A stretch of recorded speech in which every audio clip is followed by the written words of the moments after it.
On a 76-degree Saturday evening, we welcome you to Fenway Park in Boston. It's the second of a three-game weekend series. Just under 1,100 career home runs get together. David Ortiz and Albert Pujols. It's the Red Sox and the Angels. Good evening, everybody. Welcome to Baseball Night in America. Kenny Albert with Tom Verducci and Harold Reynolds. Red Sox won the series opener last night, 5-4. Tom, Boston 4 out of the American League East, and their young stars are having terrific seasons. Oh, man, think about hitting the player development jackpot in triplicate, because that's what the Red Sox have done with 3 star players between 23 and 26 years old. Now, the group I start with, Xander Bogaerts, the young shortstop, who's having an all-star kind of a season and a breakout season offensively, especially in the clutch. And how about Mookie Betts? I believe one of the most exciting players in the game, probably a 30-30 player. And Jackie Bradley Jr., man, has he turned around his career. What I love about these guys is they can beat you in so many different ways. And don't make any plans for the All-Star break, because all 3 should be in San Diego. Well, speaking of young stars in the All-Star game in San Diego, I know you, Harold, love watching Mike Trout play. Well, you talk about young, talented, and a star. Mike Trout, I mean, you're looking at the reigning All-Star MVP. Not 1 year, but 2 years running. Look, he's improved the defense, throwing the ball terrifically. But here's what I love about Mike Trout. We have all these debates. Who's the best player in baseball? Bryce Harper, Manny Machado, this is the kid, and you name it, everybody. And we forget Mike Trout, again, is hitting .325, 17 home runs, 53 RBIs. We're heading to the All-Star break. He's the best player in baseball, once again. And he put the standard so high that until the other guys are hitting at that rate, it's hard to put him in that company. He's that good. Not yet 25 years of age, heading to his 5th All-Star game. It's Baseball Night in America. Red Sox and Angels from Fenway. Coming up next.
On a 76-degree evening, We are ready to play ball. Red Sox and the Angels. A look at the 31-year-old right-hander Clay Buchholz, who made his major league debut against the Angels back in August of 2007. He earned the win, defeating John Lackey and the Angels in an 8-6 Red Sox victory. 6-4 lifetime against the Angels. He has not faced them since the 2014 season. And start number 2 in his career worked out pretty good. Threw a no-hitter in that start. As you saw there, different pitcher back then. Much more over the top, more of a four-seam fastball guy. Doesn't have the same velocity, relies mostly on the cutter now. We'll talk about this. His fastball has gotten hammered this year. This will be his 13th start. Made 5 relief appearances for the Red Sox this season. Angels come in with a record of 32-48. Escobar, Calhoun, Trout, top of the order. Pujols in the cleanup spot. Then the ex-Red Sox Nava, Cron, Giamatelli, Perez, and Simmons to bat 9th. Angels have dropped 10 of their last 11. Under 17th year manager Mike Scioscia. As Yunel Escobar leads off, returning to the lineup after missing the last 7 games with a knee issue.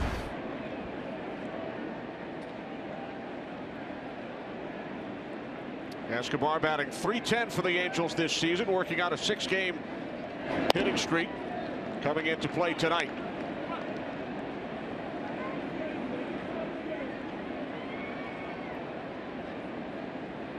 Third start for Buchholz following those 5 relief appearances. He's allowed 7 earned runs in 10 1/3 over his last 2 starts as Escobar fouls it off to the right side. Now 2-1.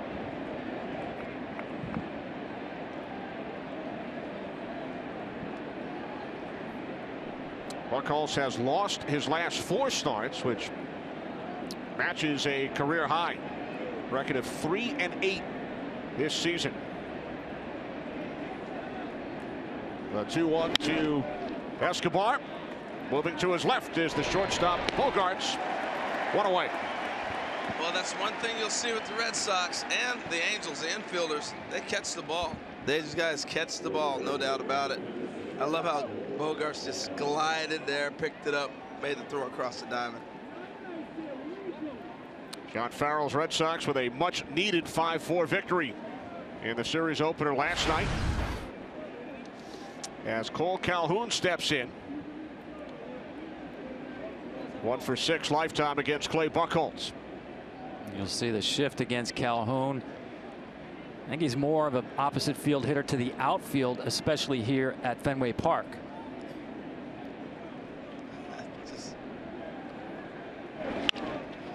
And Calhoun rips one foul off to the right side. 0-1. I mean, it just amazes me from up here where we're sitting. The third baseman, who's actually Bogaerts, didn't move over in the shift. They shifted the other guy over. He can drop a ball down the third base line and almost bunt a double. So much room to work with. Look at that. He's hitting .286, so I guess he doesn't need it.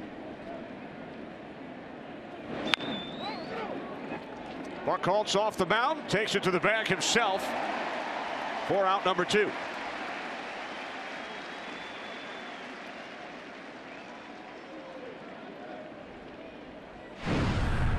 As Mike Trout steps in. Pretty incredible, guys. No home runs at Fenway Park in 63 career at bats. You know, I asked Mike about that as well. He loves hitting there here, as you can see by the batting average. But he pointed out towards right center field, and he said that's why. He is not a home run pole hitter. His idea is hit screaming line drives above the second baseman's head. And this is one park extremely difficult to leave to right center.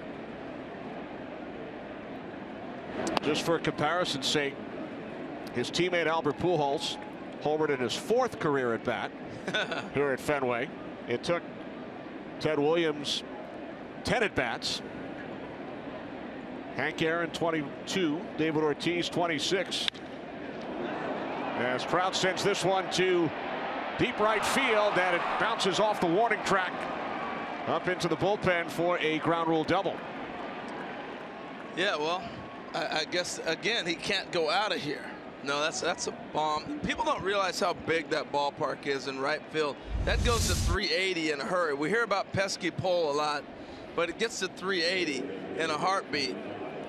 Well, again, that's the Mike Trout that he wants to be. Let the ball travel a little bit. You rarely will see him catch something so far out in front of the plate.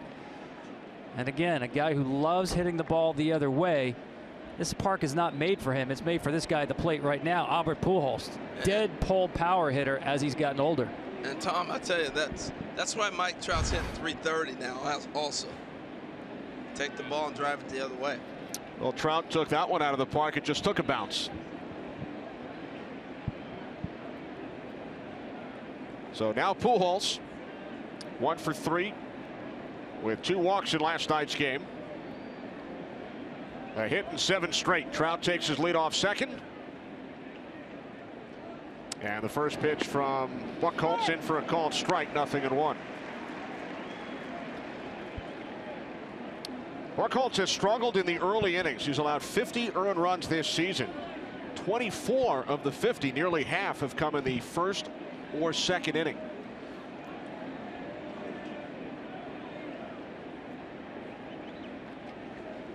Yeah, that's pretty amazing, Ken. You know, there used to be a time when you'd say, all right, what's going on in the first inning? Maybe you go out early. Maybe you go out late. Tom, you noticed today he was out throwing awfully early. He was out there beginning the play catch. It was 35 minutes before the game. That's extremely early. Most guys are about 20 minutes. And a lot of times, first inning problems, you will throw more in the pen before your start.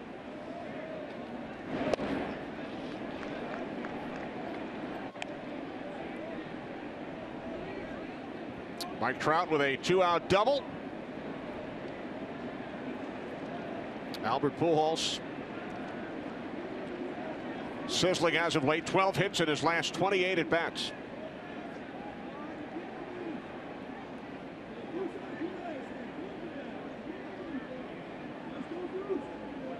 The 2-1 from Buchholz. 2-2. Albert didn't like that one. He thought that ball was down. And for Clay Buchholz, it's exactly the pitch that he wants. The 2-seamer at the knees. And Albert begged to differ. Paul Nart, the crew chief and home plate umpire tonight.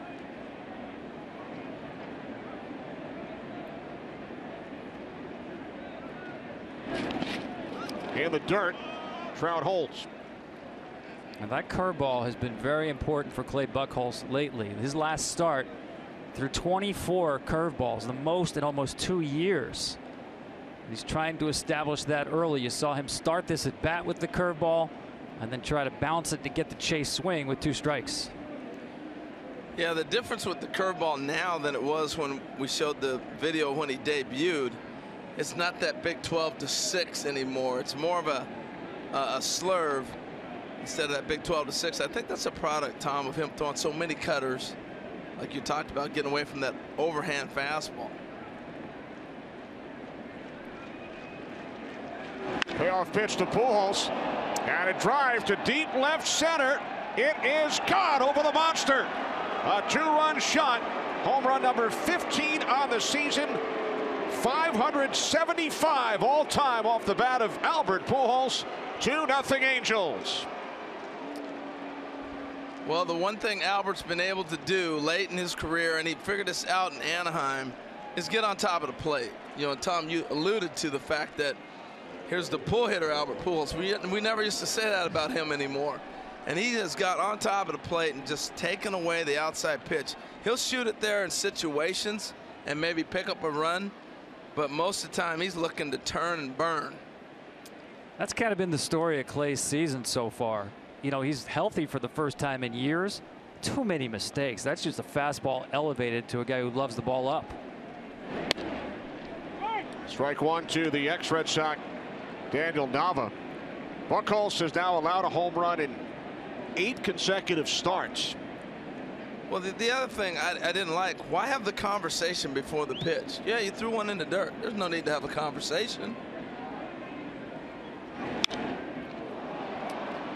Nava sends this one to deep left.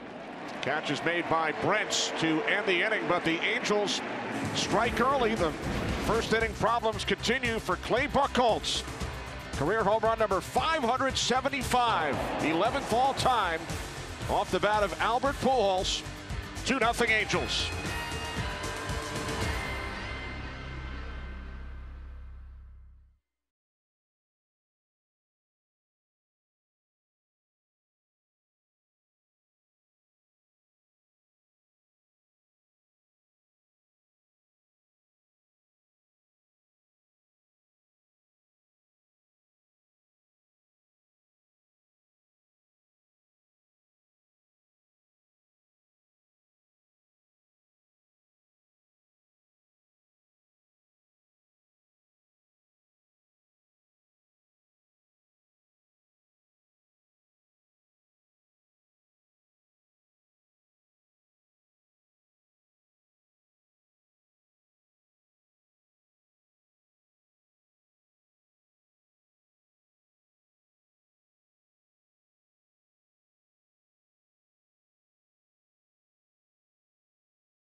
Has given the Angels a 2-0 lead. Now it's the Red Sox turn. Record of 43-36. Top of the order: Betts, Pedroia, Bogarts, then Ortiz, Ramirez, Bradley Jr., Brents, Shaw, Vasquez, as the Red Sox get set to face the 28-year-old left-hander Hector Santiago, an all-star last season. Record of 4-4 in 16 starts this year. Ball one to Mookie Betts. A lot of fastballs with Hector. Really fastball changeup guy, mixing a few sliders to left-handers. But you'll see a heavy dose of fastballs, especially when he's behind hitters. And this guy right here, Mookie Betts, to me, one of the best fastball hitters in all of baseball. His hands are so fast. And Betts sends this one to deep center field. And it looked like a fan reached over the wall. Yes. We had a situation in the ninth inning last night down the right field line. Well, the second base umpire, Alan Porter, was all over it. He made the signal. Yeah, the ball just died, and once the fan hit that ball, you could tell it changed direction. I'm just curious, was it going to be it felt like it's going to be a home run off the bat. Well, I'm curious where they place the runner now. I would place Mookie Betts at third base. He's running hard all the way. A lot of hang time on this baseball. I put him at second. And he has been placed at third by the umpires. I have to put him at second base. That ball's coming back too hard, and Trout's right there to throw back. That's only 379. For him to get a triple on this ball, I think is a bad call. He's not running. This ball's off the wall. It's coming back to Trout. It's a double. I think Mike Trout, the argument is that Trout would have gotten the ball quicker. If the fan doesn't touch the ball, it bounces back to Mike Trout much faster. Karem's right to him. He throws it back. It's a routine double. Karem's what back. Mike Scioscia went through last night, oh my goodness. What happened last night? Well, here's the call. This is Daniel Nava. The tying run is on first base, and Mike Trout. This ball bounces off the wall, and you see a fan reach out. To me, clearly reaching into the field of play. That's not an automatic ground rule double. That should be interpretation on the umpire's part to place the runner. And the call went against Mike Scioscia then, and today it goes against him again. Now look at the read. You see Mike Trout back up. He sees the ball. He knows exactly what it is. He's going to catch it and throw it back in. That's not a triple. There's some balls that are triples. That's not a triple. Yeah, I thought I would place him at third only because it is so deep out there to center field. The ball was in the air. I realized Mookie wasn't busting it out of the box down the line, but it looked to me like he did have intentions of getting to third. And he able to take another look at this on replay. You know, that's the difficulty. And when replay was instituted, the most challenging thing for umpires was going to be placing base runners. That's what makes baseball so unique than the other sports. Football, okay, catches a pass on the 5, they place the ball on the 5. Basketball, we'll look at the clock and see what the time is. With baseball, you got to place a runner, and that becomes the judgment of the ump. Here's a look with the split screen and the fly ball. This one to this ball's off the wall. He's got it. It's back in. It's a double. And Mookie's not even near second base yet. Yeah, that was a good look. Great work by the men in the truck there. Maybe they got that same angle in New York. We'll see. Well, as you said, baseball, the one sport where you go back in time and replace the athletes. In this case, it's you ever try to put toothpaste back in the toothpaste? No. Yeah, it's messy. And that's what it is right now. It's messy. Trying to get it back into the tube. This guy's saying, I didn't touch it. Don't kick me out. Paul Nart on the left, the crew chief, and the second base umpire, Alan Porter. I have a friend of mine, Doc Newton. We talk basically every day. We talk about different things like this that come up with replay. Placing runners is a big challenge for the umpires, and I get it. I understand it. And what's difficult, Tom, I think, with this is you have to have a feel for it for a game when you're in the stadium in a situation. And now we're asking people that are not in the stadium to have a feel for it just on video that they're seeing. And I think that's tough. Maybe not in this case, but in a lot of the cases, you're going back to New York for the replay, get a feel for it, and it's tough to drop them in that situation and make those calls. Well, I think the reason it's so tough, we're seeing that here, how long this is taking. This is another thing I'd like to see amended with replay. 90 seconds max. You know, if you can't figure it out by 90 seconds, call stands. Let's move on and play baseball. So it will be either a leadoff triple or a leadoff double for Mookie Betts. Well, here's a look again. I mean, just from playing, you hit the ball, you know this is going to be a double. And Mookie thinking double, maybe home run, that's it. Now he turns it on once he sees that the ball's not going to get back into the infield. You know what, Counselor? You've convinced me. You know, I started out thinking it was a 3-base award. I'm thinking 2 now, especially with nobody out. Mookie Betts is not going to take a chance getting thrown out with nobody out. And watching the lack of full speed going down to first base, I think he's at second. Yeah, they put him at second. Fan interference. Yeah, that 2 box was a great look. I think the timing of it showed you that that was not a triple. Now, John Farrell's argument is, I want that runner at third base. It's so apropos to the conversation we had with Mike Scioscia before the game, how important it is to get a runner to third base. And now you got a runner at third base, no outs. It changes your whole half inning. You put him at second, you still got a nice start, but it's not like having a runner at third. And Mike Scioscia learned that philosophy as a young player in the Dodgers system from longtime coach Joey Amalfitano. He said, I don't care how many outs there are. If you have the opportunity to get to third, do it. No doubt about it. And particularly with no outs. You know, the golden rule is you don't make the first or third out at third base. So that's another reason that's playing in Mookie Betts' mind as he's running. He's not going to make that challenge, throw to third and make an out. But if you can get to third base with no outs, now Pedroia is going to have an infield that's playing back. He hits a ground ball, you pick up an easy run. And a lot of things can happen. Now he's looking to maybe shoot a ball to the right side or drive a ball that way. Pedroia takes strike 1, so Betts with his 20th double of the season. Leading off the bottom of the first for the Red Sox. Tom, I love the fact you're talking about his quick hands, and he just rocketed a ball right on cue. Well, see a little slider there from Santiago. I believe he's going to be has to be less fastball dependent against this Boston team. We talked about the fast hands of Betts. Pedroia loves fastballs up. Bogaerts is third in the major leagues in hitting off fastballs, and Ortiz is second in the major league off fastballs.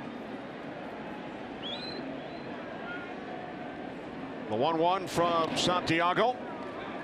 Now 2 balls, 1 strike. I think it's interesting watching Simmons holding Betts out here because they're thinking Pedroia is looking to shoot a ball to the right side. But Pedroia is a guy who likes to pull that ball. Now he's got a count in his favor, 2-1. And the way this offense scores, he doesn't have to give himself up to get a man over. He may just rocket a ground ball through the left side. Shoots this one into right. Calhoun makes the catch. And Mookie Betts is in at third. And nice job by Pedroia. But do you see how it changes your inning when a guy is at third with no outs as opposed to second with no outs? By the way, Tom, the time of that review, way over your 90-second rule. 3 minutes, 46 seconds. Too long. I like the 90-second rule. Hey, if you can't figure it out by 90 seconds, let the play stand. You know, too much splitting of hairs. And Paul Nart, he knew how important that was because he actually gave John Farrell some time to argue a case. You're not supposed to argue once the replay decision comes down. Right, because the decision came from New York, not the umpires on the field. So with 1 away and a runner at third, here's Xander Bogaerts. 0 for 4 last night, 5 for 8 lifetime against Santiago.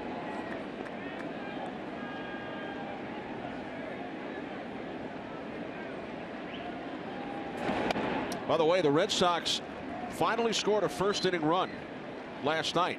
They had been outscored 22-0 in the first inning over their previous 17 games. I thought you were predicting a run right here. You were just kind of getting out in front of it. Threatening. Yeah. To do it again tonight.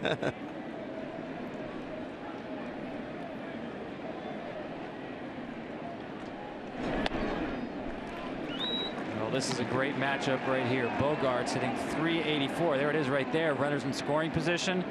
Santiago, one of the best pitchers in baseball in his career with runners in scoring position. I asked him why the numbers are so good. Santiago said, I'm determined never to give up 1 run. Bogaerts draws a walk. Red Sox have runners on the corners with only 1 out. Check out this list. I mean, look at the company Hector Santiago is keeping when you talk about the lowest career. That's not this year. Lowest career average with runners in scoring position. Wow. And remember, he came up as a relief pitcher, learned to work out of jams, and he takes that same mentality as a starting pitcher. Now getting set to face David Ortiz, who slammed his 19th home run of the season last night, number 522 of his career, passing 3 Hall of Famers. He had been tied with Ted Williams, Willie McCovey, and our colleague Frank Thomas. Now all alone in 19th place all time. It was also his 2000th hit as a member of the Boston Red Sox. First and third, 1 out.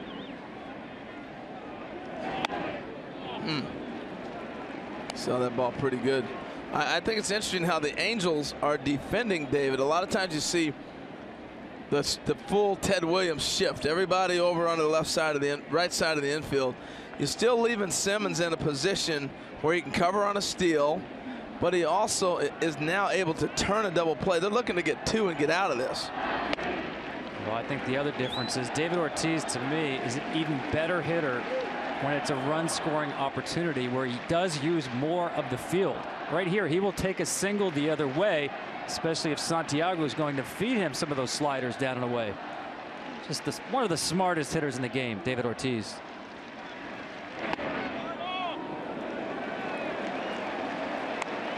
Santiago, that's a nice 2-0 pitch for a pitcher. But you're right, Harold. I mean, the way David has taken these pitches just outside, 2 fastballs just outside of the strike zone. Tells me he is seeing the ball very well of Santiago. Santiago has thrown 7 consecutive balls. Finally a strike, 3-1. Well, sometimes the balls are intentional too. And, you know, I know we talk a lot about don't walk guys, and look at his walk numbers. He's a guy that's got good control, but he's trying to make sure you don't get beat and give up a big inning. He's got a couple guys here he can try to get a ground ball from and maybe get out of this. The 3-1, and Ortiz fouls it back. Count is full. We'll take you back to last night. Career home run number 522.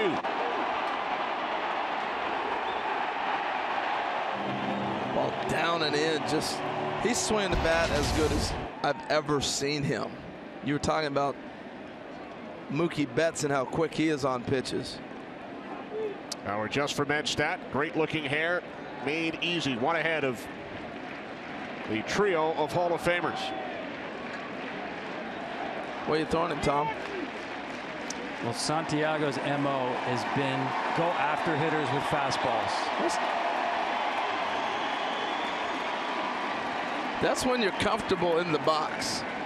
Dave kind of stepped out. He didn't even step out. He just turned his back away from the pitcher. You're comfortable right now. See 95. He's dialed it up here in this at bat. As I said, Hector Santiago is very aggressive with his fastball. Watch this, how comfortable he was before this pitch. All right, you ready to go? You're not ready. Time out. And he just stands here, puts his hands on his hip, and turns to the back of the pitcher. See number 34? That's me. Throw the ball. Let's go. Ground ball to the right side. And the Angels turn 2. So how big was that replay ruling, sending Mookie Betts from third back to second?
Tonight's telecast is sponsored by Arm & Hammer and OxyClean, official partners of Major League Baseball.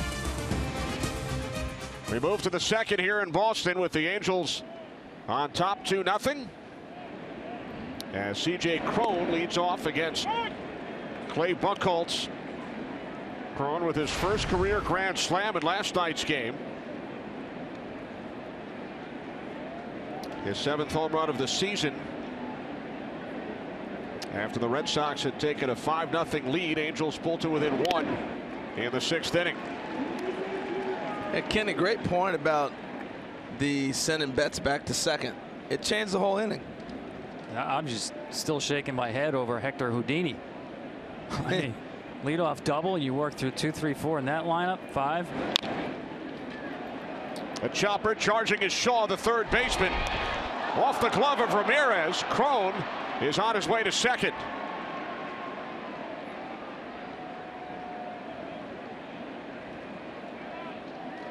Well, we talked about the changeup of Clay Buchholz.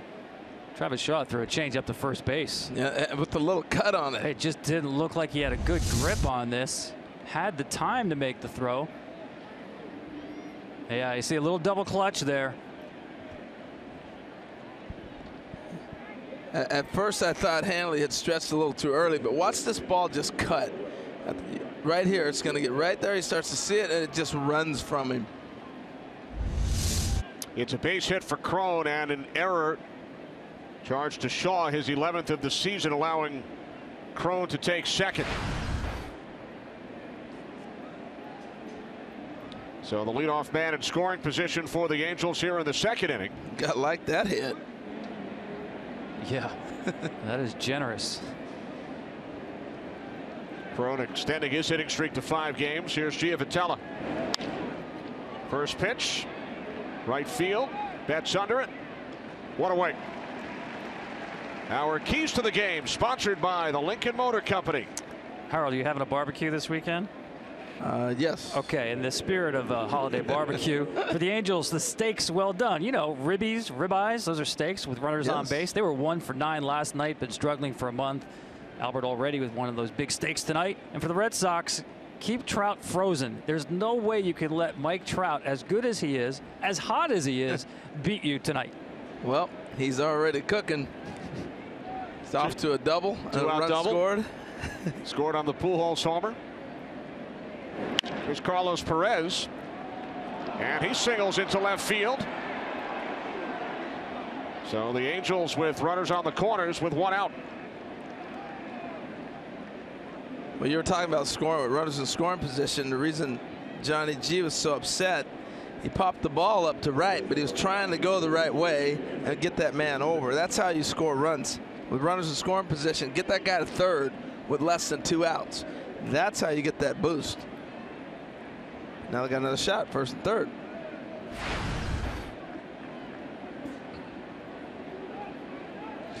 So, Kenny, the guys were asking me during batting practice. I was down there with the Angels, and Andrelton Simmons puts on a show taking grounders. It's the coolest thing ever. He's throwing the ball, no looks, underneath his arm, behind his back, you name it. And they said, who was better, him or Ozzie Smith? And I went, guys, I don't want to embarrass you. But Ozzie isn't called the Wizard for nothing. And I said, you got to even throw Omar Vizquel in that category of hiding the ball. But he put on a show, and I said, no offense, but I got a chance to see Omar, Ozzie, and this young man, and Ozzie was just ridiculous.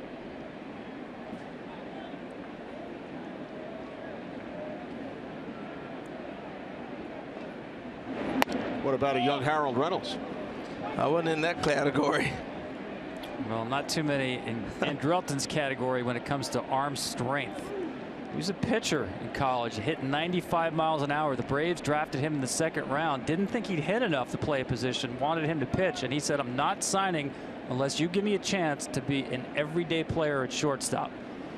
I'd say that's worked out okay, although his offense is still below where it should be.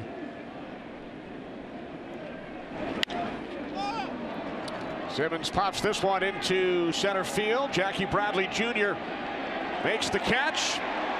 Throw to the plate is off the mark, and the Angels take a 3-0 lead as Cron scores. Sacrifice fly, RBI number 12 for Simmons. I really thought he was going to throw him out. We were talking about great arms and arm strength. Jackie Bradley has a cannon in center field. He just didn't get one of his better throws off here. Well, you're right. The problem is on this throw, it had some cut to it. Normally, he throws a very true ball straight over the top. That one you see, watch the the ball cut towards the third base side of the plate. Got a little bit to the side of this throw.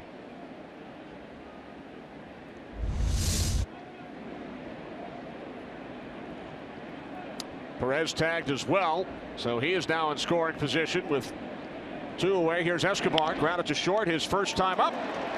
Buchholz with the toss to Ramirez, and the inning comes to an end, but the Angels score another run. So Buchholz allows 3 over the first 2 innings.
Well, a magician doesn't reveal his tricks, but here's how Hector Houdini Santiago gets out of this after the leadoff double fan interference, and the fan was ejected for the game. Hector stuck around to work out of it. The Red Sox didn't send the runner 3-2. Ortiz. It turned into an easy 3-6-3 double play. So Santiago and the Angels out to a 3-0 lead as Hanley Ramirez leads off for the Red Sox. Did not play last night. Bit of an oblique issue. Back in the lineup tonight.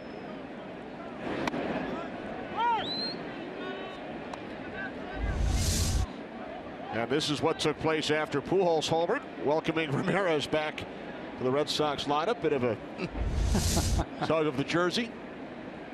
That's how you hit him. Hanley's been working the right center field a lot lately. He's not pulling the ball and taking advantage of this monster. Remember last year, that hot streak he got on early? A lot of home runs to left field. He's been shooting the ball the other way, trying to really get that average to climb, and he's starting to swing the bat a lot better, too. And some home runs have happened in the last week. 1 for 9 lifetime against Santiago. Now 2 for 10. Base hit to left center. So the Red Sox have the leadoff man on for the second straight inning. A rare curveball from Santiago. I don't know whether he's got a lot of pine tar or he really likes his bat.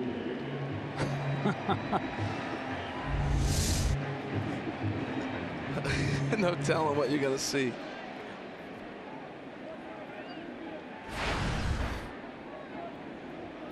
Here's Jackie Bradley Jr.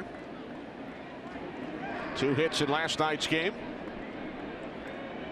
against the shift. Takes a called strike, 0-1. And just for viewers at home, this would be called a shift when you're keeping that. Look how far Simmons, now he's on the other side of the base. So the base is really where you constitute. Is it a shift or is it just an overplay? Now he's starting to move back a little bit, but this would still be considered a shift.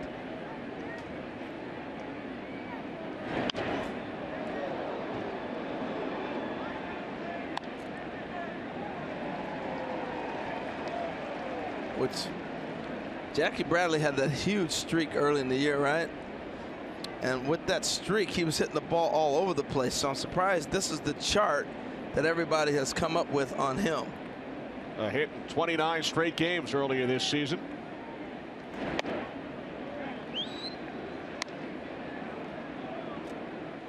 You know, the change he made in his swing from second half of last year to now was a simple leg kick. He was one of those guys that was taught, get your foot down early, and he just did not have a rhythm swing. And he's added that little leg kick, and it changed everything. He saw Elvis Andrus doing this, and he said, if he can do that, I should be able to do that. And he changed his whole swing. And then in the winter, he got a chance to work on it. But Chili Davis right there has helped him continue to incorporate it and how to handle it properly. You have to have that good foundation of a hitter to do all these different things. But it's really paid off for Jackie. Here's a look at the leg kick. As you get a chance to look at it here. See the difference on against the Oakland A's and the one against Tampa. The one on the left is the get your foot down early in 2015, early in the season. The other one's this year. And late second half last year, he's been able to carry it on through. And Tom, that's been one of the things he did really to give himself some rhythm at the plate. Well, it's a great example of how young players can be influenced by trying to appease coaches and development people, because Jackie Bradley didn't hit with that, you know, lack of a leg kick in college. He was a great college hitter with a leg kick, and they were trying to get him to stay back, let the ball travel, and he frankly was getting beat up on velocity, on fastballs. And last year, as you pointed out, that's when he said, you know what, I'm going back to the way I hit in college. And since then, he has just taken off, and he no longer gets beat by velocity. Well, you can get caught in that trap as a young player. I know I did. You know, you're always taught be coachable, right? But I had Marty Martinez, who was my infield instructor and really was my baseball dad. He basically came to me one day and said, you're getting ready to go to the minor leagues. You better do it the way that got you here. Payoff pitch, and Santiago wins the battle. So got back to doing the basic fundamental things that I'd done most of my life. And you don't get to the major leagues without having some kind of an idea of what you do. And yeah, you build, you grow, you change, but when you make drastic changes at this level, facing the best pitchers in the world, you're going to fail. So one away, here's Bryce Brentz, playing in his 7th game with the Red Sox this season. 7 hits in 22 at bats. Leadoff single for Ramirez. Now one away. Brent's at the plate. Travis Shaw waiting on deck. Tom, I think one thing Houdini does, he goes after hitters. I mean, here it is, hit it. Maybe that's how he pitches out of jams. Yeah, he's got a live fastball. He's got that crossfire delivery where his stride to the plate is a little bit towards the first base side of the plate. So he's going to throw over his front side. Got a really quick arm. With that fastball, you've seen now play up to 95, but I think it's got some life on it as well. Brentz fouls it back.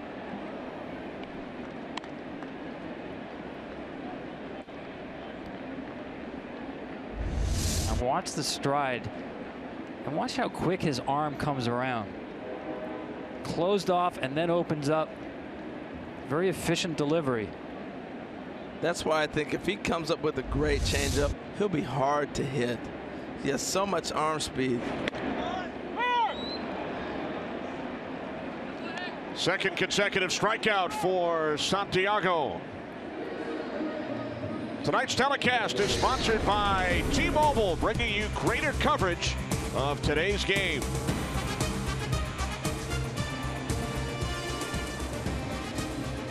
Two away, bottom of the 2nd inning. Here's Travis Shaw.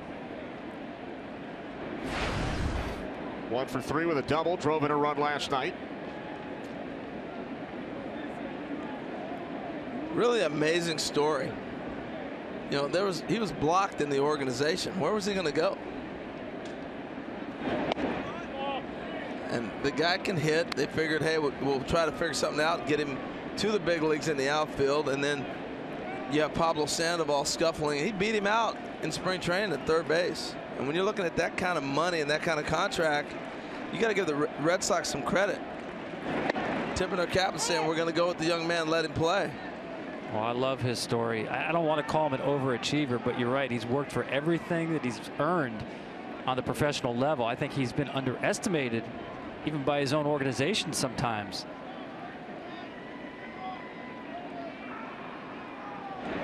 Of course, he's the son of former big league pitcher Jeff Shaw. And in fact, Travis, from the ages of 8 to 11, when his dad was playing for the Dodgers, he'd be out there watching BP. You know, a lot of kids that age are goofing off. He was watching BP, studying hitters. And there was a coach on the Dodgers staff who actually set Travis up with Little League ball in the Southern California area. Of course, he came from Ohio, needed a place to play. That coach for the Dodgers is managing the Angels tonight, Mike Scioscia.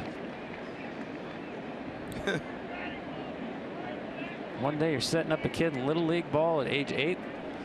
And next year it seems like you're trying to get him out at Fenway Park.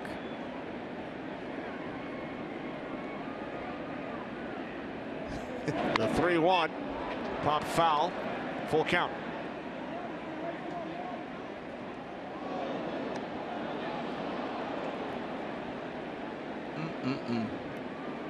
I'm telling you, you don't see many guys just say, here's my fastball, beat me. I was watching that Toronto Cleveland Indian game yesterday, 18, 19 innings, whatever it was, and they kept bringing in position players to pitch and everything else. And it was basically, do you know how hard it is to hit? These guys are throwing the fastball like it's BP and guys can't hit it. Indians finally lost today. Well, they did. 9-6 to the Blue Jays, ending the franchise record 14-game winning streak of Cleveland. Rajai Davis, he tried his best. He got a hit for the cycle in that game for Cleveland. Payoff pitch. Simmons across to end the inning. So the Red Sox strand the leadoff man for the second consecutive inning. Trout and Pujols will bat second and third when we return to Fenway Park.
For the 2-run blast off Clay Buchholz in the first inning.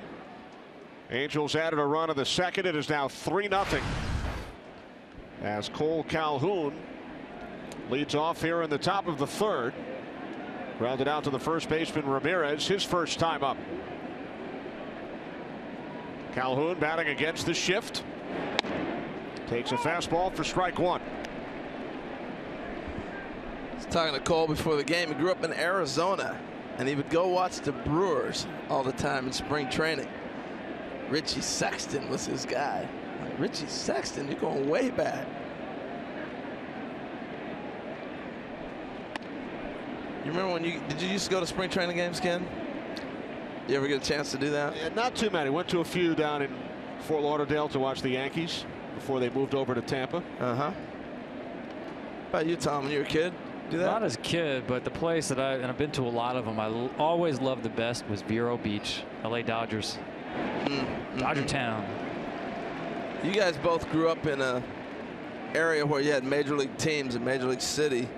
So, that's such an advantage for kids. It's so cool to be able to go to those games when you're a youngster. I never did that. The first Major League game I went to, I had a brother playing in it,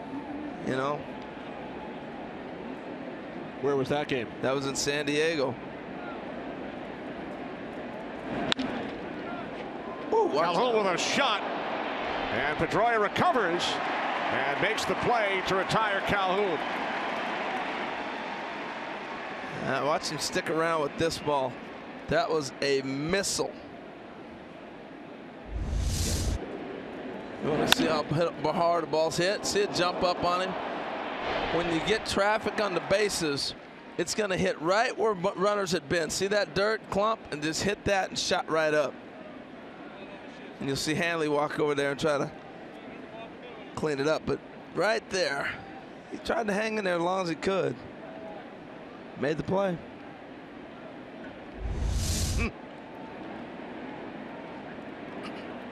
So with one away, here's Mike Trout, doubled his first time up. And you see that's still below average, the major league average of swinging at the first pitches. That's a big improvement from Mike Trout, typically around 10-11%. He essentially would concede strikes, but I'll tell you why that number is important. Center field. This will stay in the ballpark. Bradley makes the catch for out number 2. When you saw Buchholz start him with a first pitch breaking ball in the past, you had a free strike on Mike Trout, and he told me, I put myself behind the count just too often because if I fouled off the next pitch, I'm in an 0-2 hole. This year he's swinging just enough on first pitches to keep the pitcher honest. That first pitch is no longer a free pitch to Mike Trout. And that's been the teaching that was so, in my mind, so messed up, so backwards. Because at this level, you get down 0-1, you're in trouble. And you get that first pitch breaking ball, what's he going to come back with now? So you put yourself in a good situation if he doesn't know what you're going to do on that first pitch.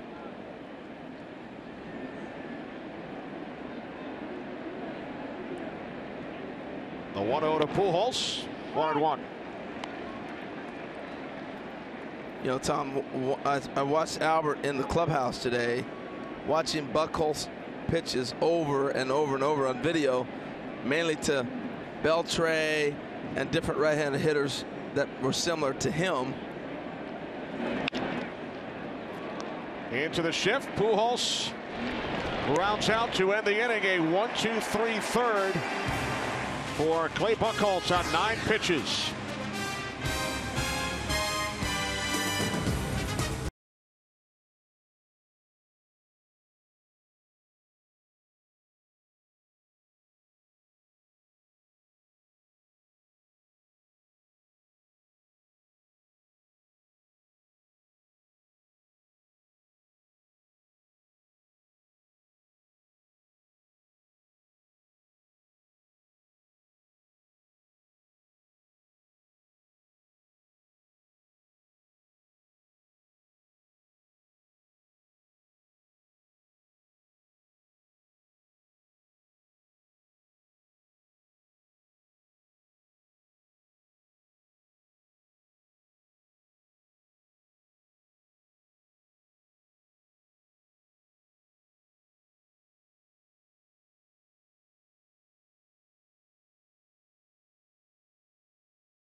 Santiago and the Angels with a 3-0 lead on the Red Sox as Christian Vasquez will lead things off for Boston here in the bottom of the 3rd inning.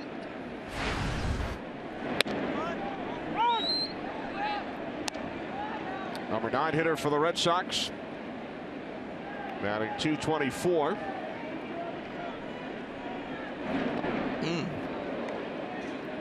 You know, Harold, you're talking about watching Albert before the game. You know, Hector is a big autograph hound. He's got a great collection, right? I asked him how many hundreds. He said, no, not hundreds, thousands. But here's the deal.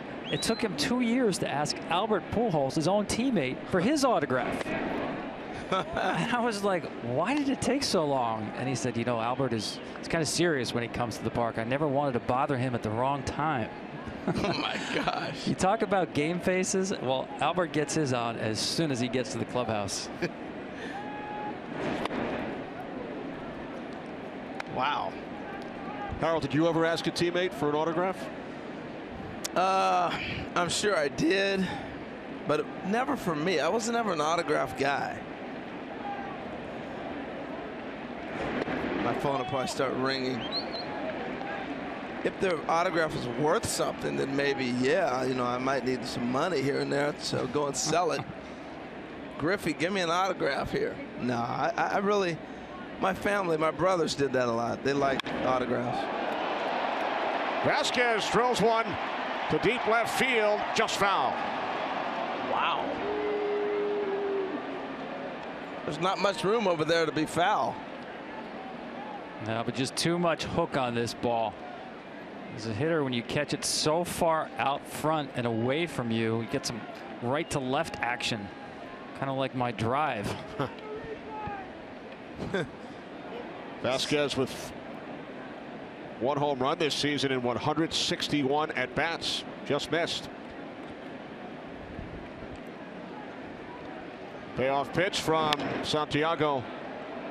Another foul. I mean, guys, we got the pesky pole, right? So why don't they call that the Fisk pole in left? Because anytime a ball's hit like that, you got to think about Carlton Fisk trying to wave it fair, right? If it stays fair. Another great call. Absolutely.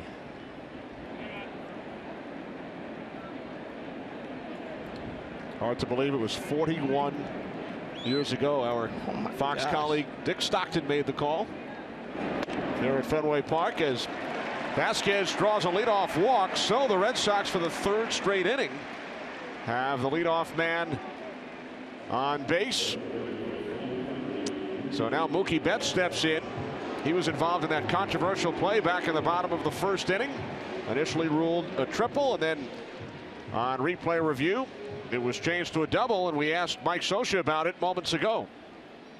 Well, you never know how things are going to play out, but obviously, you know, we got out of the 1st inning without a run, and I'm glad they overturned it.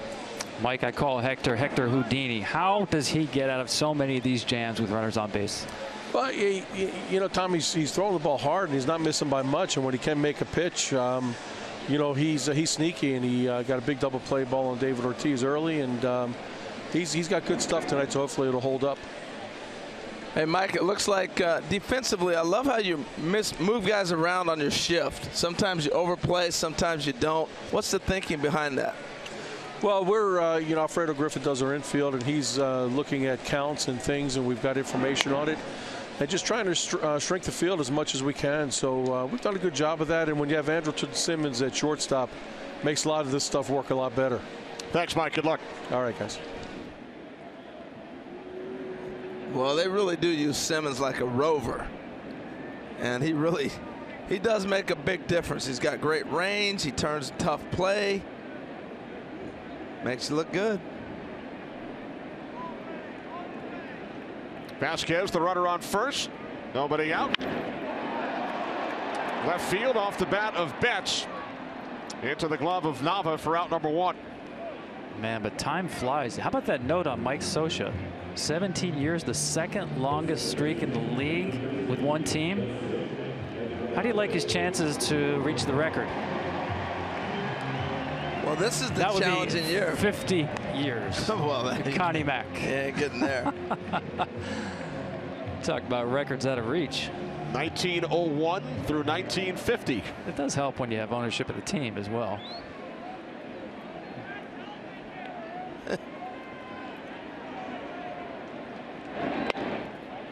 Dustin Pedroia flying to right his first time up.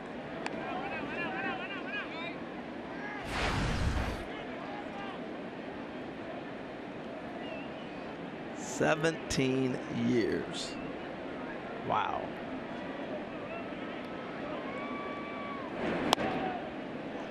Seems like Buck Showalter's been in Baltimore a long time. That's only been, what, about 7 or 8 years.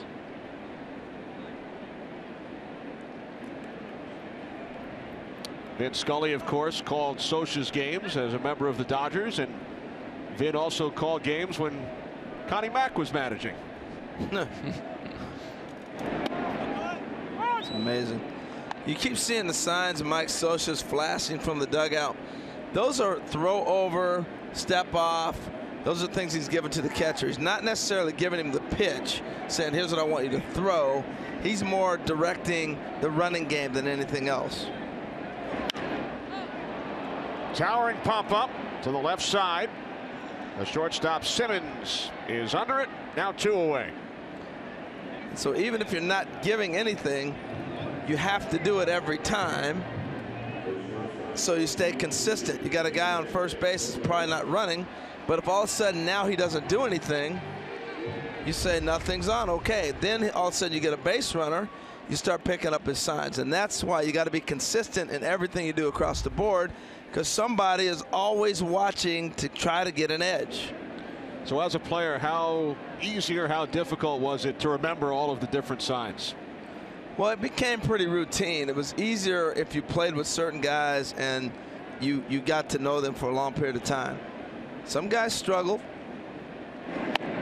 You know, it's crazy. I was talking to Tim Flannery last night. I was on a show with him on MLB Tonight, and when he was the third base coach for the Giants, he had a sign for every player, their own steal sign or their own hit and run.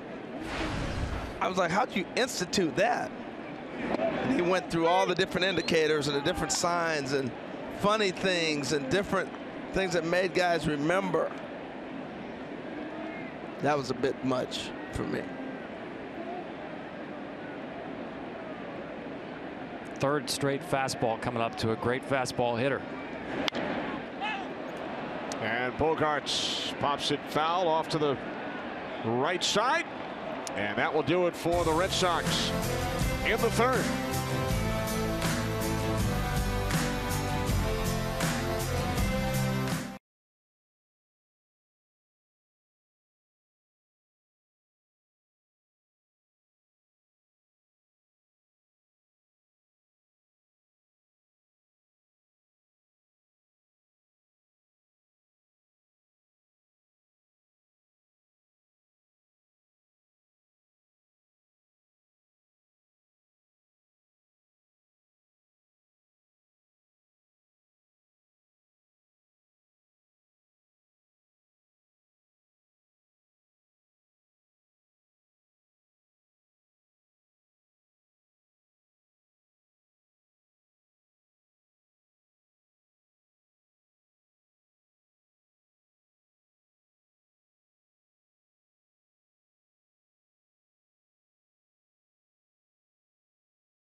bases loaded, nobody out, and there's a drive hit deep to right field, and it is gone. How about that? A grand slam homer for Daniel Nava in his first major league at bat. You have got to be kidding me. We mentioned Dick Stockton, who called the Carlton Fisk home run. That was 35 years later. Daniel Nava on the first pitch he saw as a major leaguer with the Red Sox, grand slam home run. Well, you talk about great stories. Remember his story, Tom? Yeah, you talk about rags to riches, basically walking on to his college baseball team, starting out as a team manager, just refused to go away. And the same holds true today. Yeah, equipment manager one day, begging for just let me get in the batting cage. Nava fly to left his first time up tonight.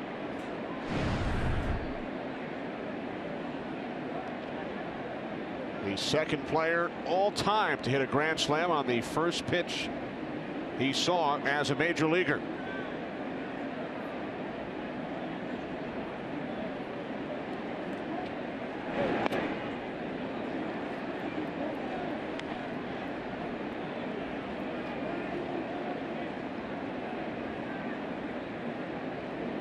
The one thing I am seeing from Clay Buchholz, he's working faster.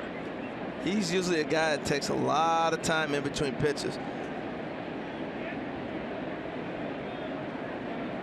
Here's the 1-2 to his ex-teammate Nava. Called strike 3.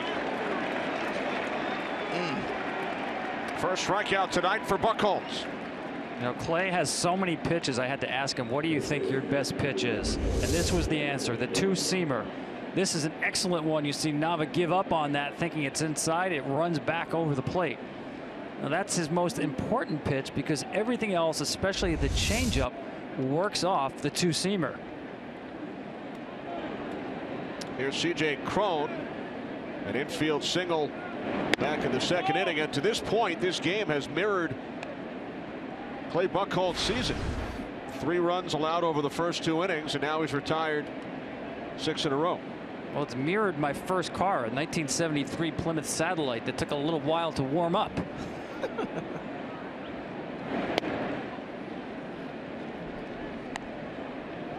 That was 2 years before the Fisk home run. We're really going back in time now.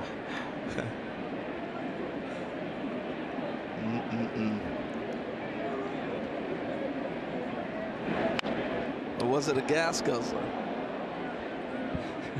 I don't even think that term had been invented yet. FM radio. No. Air conditioned. No. Roll down windows. Yes. You get the idea? Check.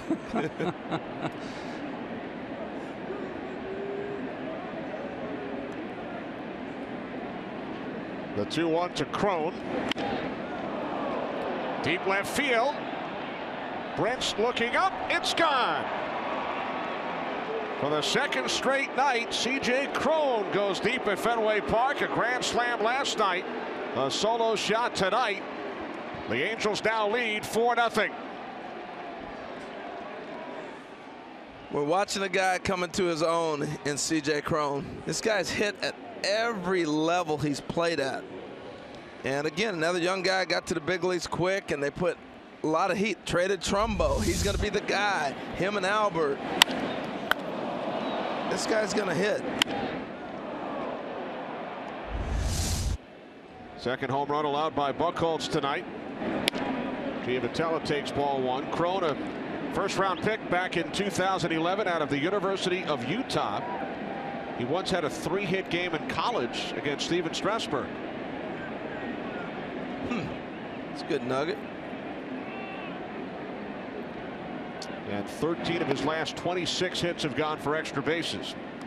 You mentioned drafted out of Utah. It's very unusual for clubs to draft first baseman out of college in the first round, especially right-handed hitting first baseman.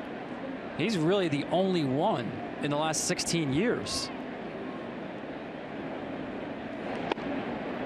There was Matt Laporta out of Florida, but he had been an outfielder at the time, wound up at first base. But generally on the defensive spectrum, they're not thought of as very athletic. You know, why take someone that high? Right-handed first baseman, but C.J. Cron is turning out well for the Angels.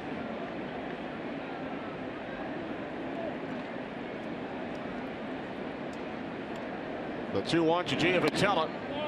Ball 3.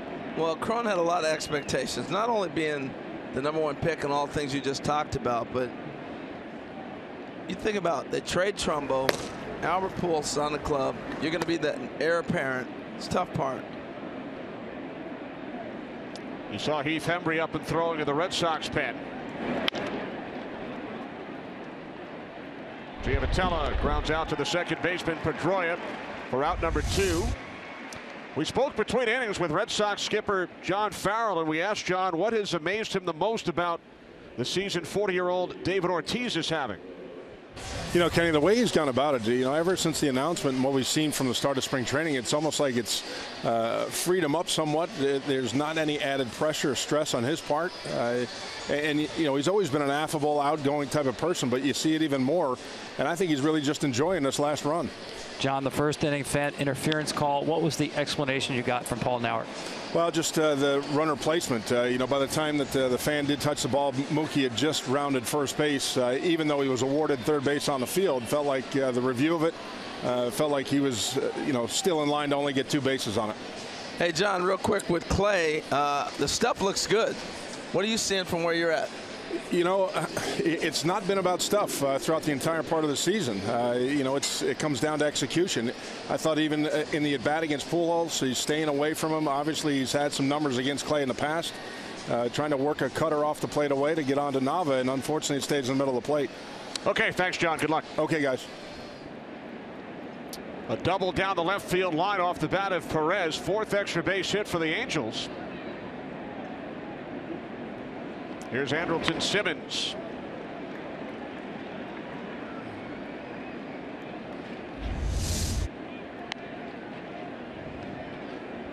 That's a 2-seamer that runs back over the plate. It was interesting to me, Harold, to see John Farrell get the bullpen up in the 4th inning. That tells you what a short leash Clay Buchholz has, because he's had so many blow-up innings. I talked to John before the game about just that. You know, he must be a difficult pitcher to manage, because as John told us, his stuff is good. It's the execution of his stuff that is not. And too many times this year, 1 run has quickly become 4 or 5 runs. And that's why you need protection already in the bullpen.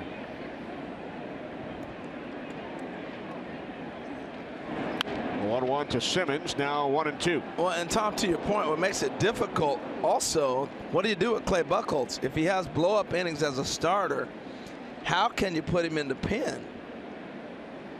He's a guy who has bad first innings in a game, right? So now you come out of the pen, that game will get away even quicker. So they've got a major decision, I think, with what they're going to do with Clay Buchholz.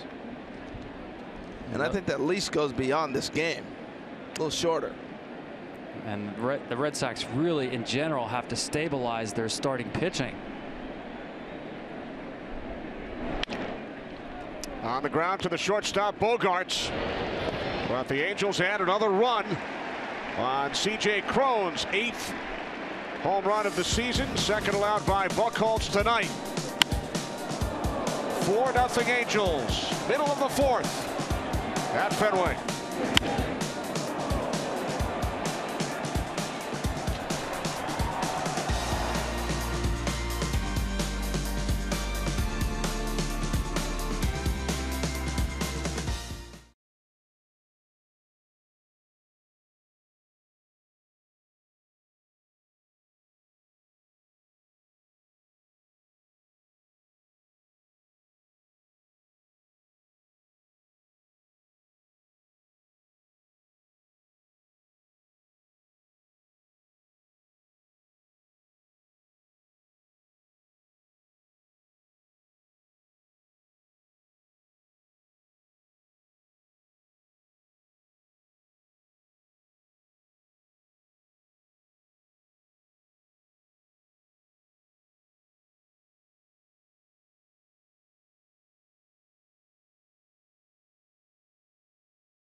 Back in Boston, David Ortiz leads off for the Red Sox. Bottom of the 4th inning against Hector Santiago. Ortiz grounded into a double play back in the 1st inning with runners on the corners.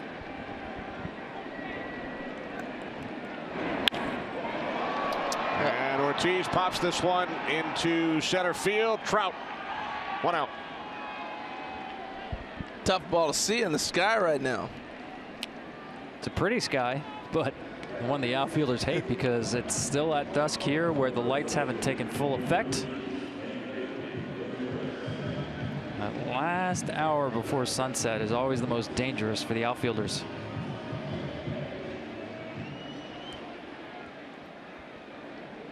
So Hector Santiago and the Angels out to a 4-0 lead as Hanley Ramirez steps in. He has one of the 2 Red Sox hits tonight. Single to left center back in the 2nd inning.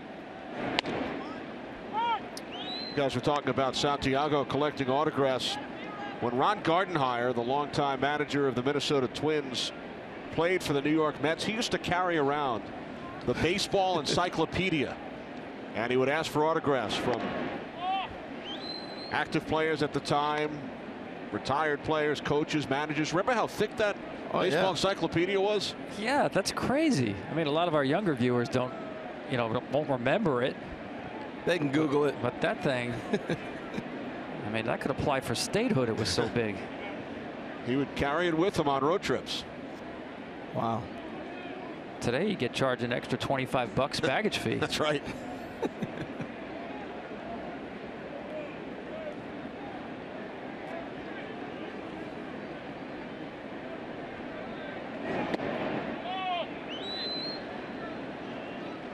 Now 2-1. Hector Santiago grew up a Mets fan in Newark, New Jersey. Catches ceremonial first pitches at home games. And as you guys mentioned, an avid collector of baseball memorabilia, in particular autographs. Well, grew up in a real blue-collar family. He used to wake up on Saturdays at 5 a.m. to help out his father, Hector Sr., installing carpets. In 2011, he got called up to the big leagues with the White Sox, and he said, "Dad, I'm going to the show." And his dad replied, "When did you get into the movie business?" His dad hadn't heard that phrase, going to the show. "No, Dad, I'm going to the big leagues." Here's a drive into the left field corner. Ramirez on his way to second. And he is in with his 2nd hit and the 3rd base hit for the Red Sox tonight. Well, this is the guy that got to get going. I see the average starting to come up. We talked about his last AB, but this is a good sign. Turning on a fastball right there for Hanley. He had a little bit of a rib cage injury on the left side. Right there getting the bat through, but they got to get power from him. He's going to have to start lifting and driving some balls out of the ballpark. 8 home runs right now. If he can finish the first half with 10, 11, 12, but they need 25 to 30 out of him to be a club that's going to really protect David Ortiz down the stretch. Here's Jackie Bradley Jr. struck out his first time up.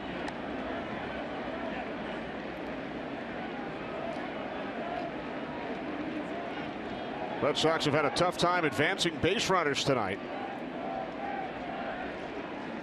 Ramirez, their 5th base runner, only one of the prior 4 has moved up a base. That slider right there looked like John Candelaria. The Candyman. The Candyman with that late slider going at the left-handed hitter hip and just coming back over.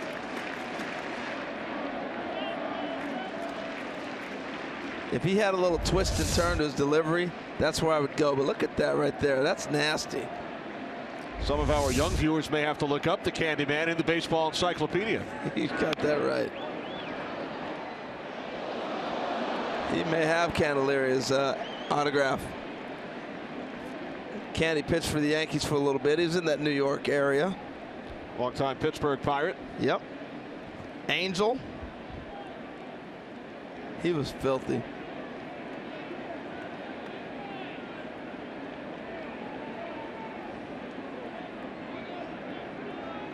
A 1-2 from Santiago. And Jackie Bradley Jr. strikes out for the second time. See, he took a little bit off that one. He gives you such arm speed. Hitters hit off the arm speed, right? And he pulls the string on this breaking ball. Now, we showed the slider earlier. Then he just pulls the string. You get a bigger, slower break this time. So now Jackie Bradley's not only got a slider that started at his hip and came over, a hard fastball at 95, and then he flips that slow one up there that he hadn't seen the whole game. That's how Houdini works, Tom. With 2 away, here's Bryce Brentz, who struck out his first time up, and he takes a called strike, 0-1. I mean, I know we showed this earlier. This is worth showing again, folks. When you're in the company of Koufax, Kershaw, Kerry Wood, Nolan Ryan, Pedro Martinez, Herb Score, this is no longer just a fluky small sample size. That's his whole career. And it's been no exception tonight. Hector has been at his best when he's had to make pitches with runners in scoring position.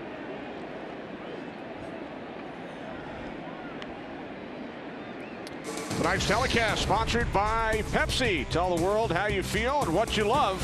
Find your Pepsi emoji today. And by Arm & Hammer and OxyClean, official partners of Major League Baseball. Are you looking for your Pepsi emoji, Harold? You know what? I'm getting into the emojis now, but I haven't got that yet. Pitch gets away from Perez, allowing Ramirez to move to third. Yeah, Perez tried to play the role of a first baseman on this ball. Instead of getting the palm up, fingers down, trying to pick a breaking ball. You call an 0-2 breaking ball, you know it's going to be bounced. Watch the glove. You see the palm is not in the proper position to actually block it. Tried to pick it like a first baseman, and it ran up the glove. So Ramirez to third on the wild pitch. The 1-2 to Brentz. Now 2 balls, 2 strikes. Well, the other thing, Tom, I'm big on rhythm. He was in a great rhythm. He just punched out Jackie Bradley. He threw 2 great pitches to this hitter. And then you call a timeout and walk out to him. Same thing happened with Buchholz when he gave up the home run to Pujols. Guys are in a groove. Leave them alone. That's a great point. And I asked Clay about that. All the time he takes, especially with runners on base. He told me the game has changed so much with players on bases trying to relay signs and pick them off. I mean, there's such an incredible paranoia in this game about runners getting signs. And that's why there's so many meetings on the mound. That's been going on since baseball started. Abner Doubleday was passing signs. Well, this should be a real challenge fastball here from Hector Santiago. By the way, that wild pitch, first of the season, thrown by Santiago. And now Brentz with a ground ball to the third baseman. Escobar fires across to end the inning. Red Sox 0 for 4 with runners in scoring position. Mike Trout due up third when we return.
Top of the 5th inning from Fenway Park. Kenny Albert, Harold Reynolds, Tom Verducci. Angels with a 4-0 lead on the Red Sox as Yunel Escobar leads things off for the Angels. Escobar 0 for 2. He has grounded out twice.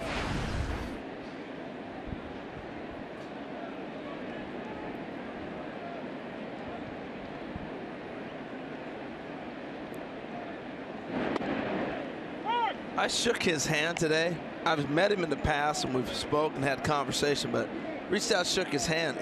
He had the most strong, massive hands. It's like, wow. No wonder you throw the ball so hard. Power. We were talking about Cuba baseball and all the guys he played with. He played with that group with Kenji Morales and not the Cespedes group, but the first group, a wave of guys. Really talented.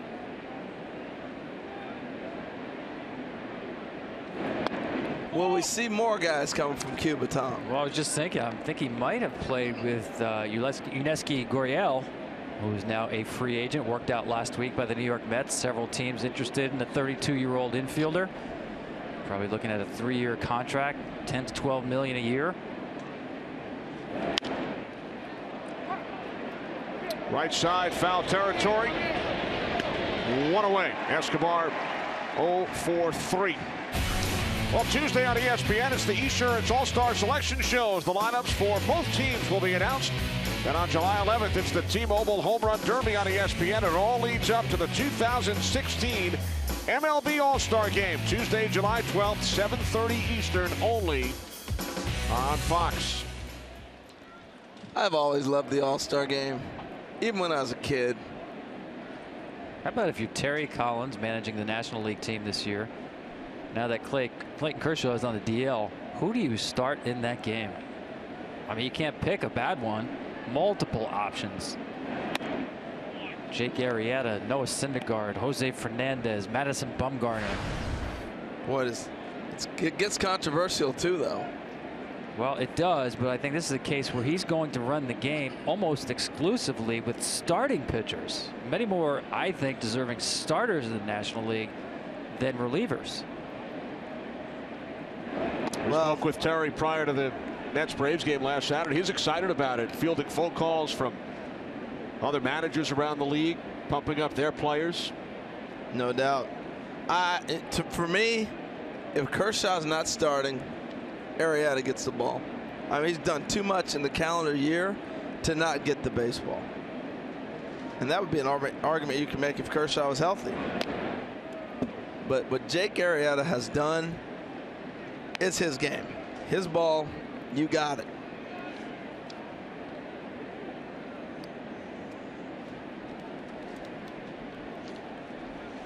Well, there's Mike Trout. You always want to try to have the bases clean when you face Mike Trout. The difficulty for Buchholz is not only he's so hot, but Buchholz is a guy who likes to live down in the zone. And I don't know of a better low ball hitter in baseball. I don't know if I've ever seen a better low ball hitter in baseball than Mike Trout.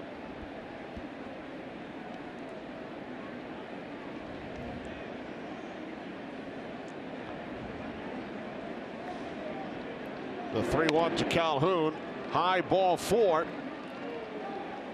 So Mike Trout will step to the plate with 1 out and a runner on first. How low can you go? Not low enough. Watch the location of this pitch that's coming up. First of all, he hits 351 in the strike zone, but underneath the strike zone, he's almost as dangerous. And above the zone, well, that's the one area where you do get him out. That's kryptonite. Look at this pitch. This is the lowest pitch hit for a home run in the last 3 years. It almost bounced, and he just carries it out of the ballpark. I talked about his kryptonite up above the zone. In his career, he is 1 for 82 on balls above the strike zone. Wow. So how has he covered that? It's pretty simple, guys. He has stopped chasing that pitch at the top of the strike zone. And one thing you can learn from watching a hitter, watch him take his warm-up swings. Watch the path of the swing. What is he telling you if you're a pitcher? I like the ball down. As Dusty Baker, the manager of the Nationals, would say to tell his players, survey the land, guys. Which means, as Yogi Berra would put it, you can learn a lot by watching. Oh, there's no doubt about it. Pedro Martinez will swear that he got to the Hall of Fame by watching guys on the how they do their pre-swing. Right there, he's telling you where he wants the ball. He said, I'd throw it away from that zone.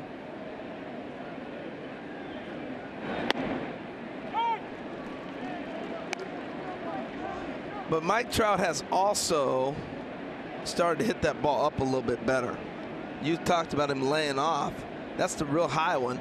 But the league obviously tried to adjust to him. That's why I think he's so great. He continues to make adjustments even when pitchers are adjusting to him.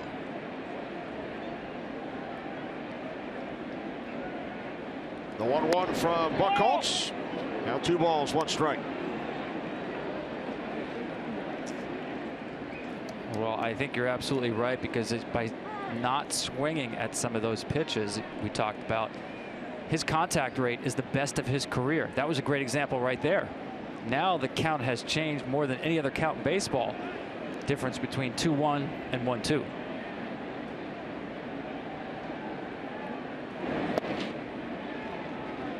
And another take. Well, we were talking about this before, Tom. You know, the influence of Albert Pujols, Torrey Hunter, guys that Mike has been able to be around in this 4-year run that he's been on. Words cannot describe. He's been able to learn, pick their brains, how do you do things, and obviously he's had to apply it and use his talents. But it's nice to have guys around you that can help you out. On 1 hop, bounces away from Shaw. That's a missile. That's a hit.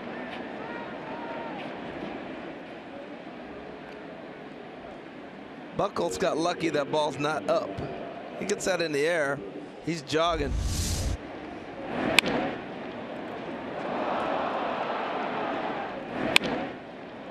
And that jammed him. He's so strong.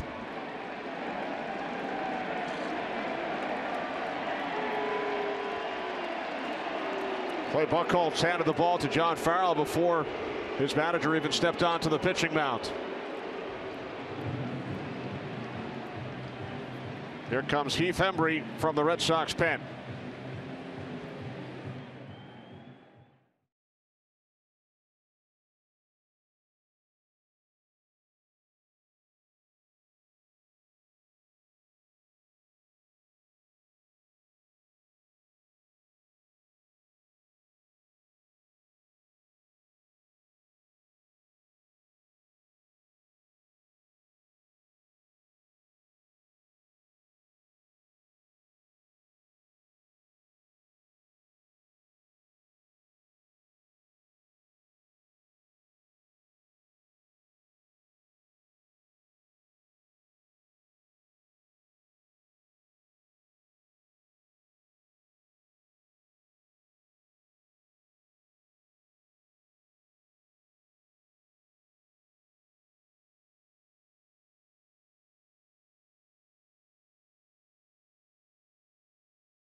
To go, the handoff from Clay Buchholz to manager John Farrell, as Buchholz is replaced after 4 1/3 innings. And you notice, as you mentioned, he's walking off the mound before giving up the ball, and then, even though these are his runners on base, he took it on into the clubhouse. Protocol is you stick around for your relief pitcher, in this case Heath Hembree. First and second following the single off the bat of Trout. Well, sometimes that guy goes underneath the tunnel and beats everything up he sees, and then he comes back. So maybe he'll come back, get that frustration out a little bit. Pujols, a 2-run homer back in the first inning. Shaw to second, high throw. Safe at second, safe at first. Bases loaded. That might be a challenge at first. What a presence of mind by Pedroia to think about, I still may have a play at first because I got Albert Pujols running. And this may get overturned. That's a heck of a play. It will get overlooked. But this is a tough backhand ball. He makes the throw. He didn't have to rush that much. Look at Pedroia make the play and get rid of it.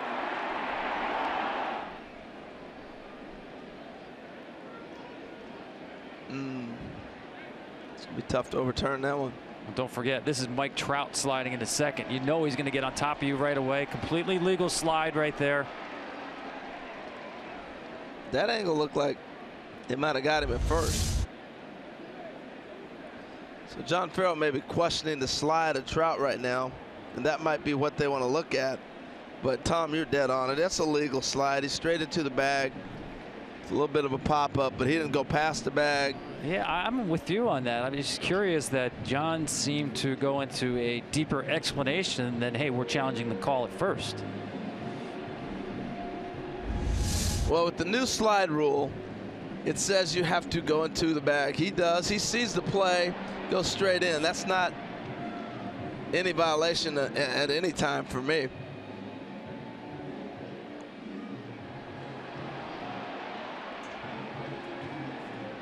It's going to be interesting at first base, but second, I have no problem with it all.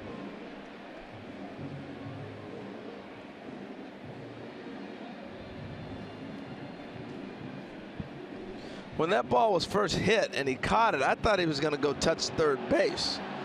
But because of his momentum going away from maybe the bag, might be why he decided to go to second. But if he catches the ball, runs to third, and gets to force and goes and gets Albert.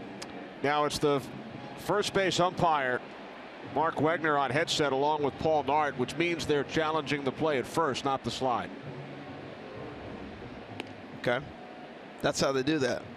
It's the umpire involved in the play along with the crew chief.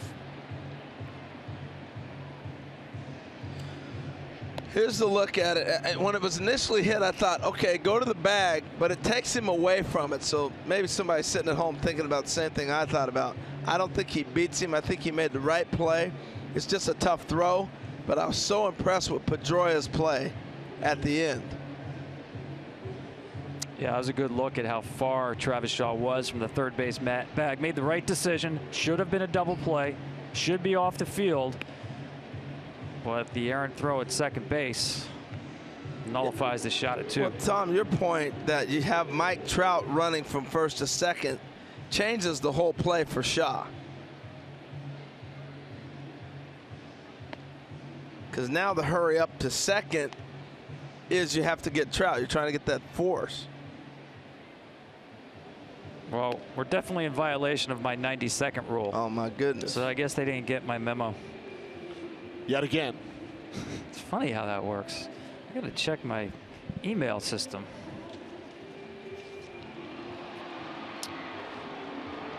So the call on the field stands. Pujols safe at first. Bases are loaded for Daniel Nava at Fenway Park. Sound familiar? Huh. Yeah, and watch first pitch, because you saw Pujols attack the first pitch. Heath Hembree pours in fastballs about 70% of the time. So you got a good one. But certainly as a hitter, you're ready for first pitch fastball. Bases loaded, one out.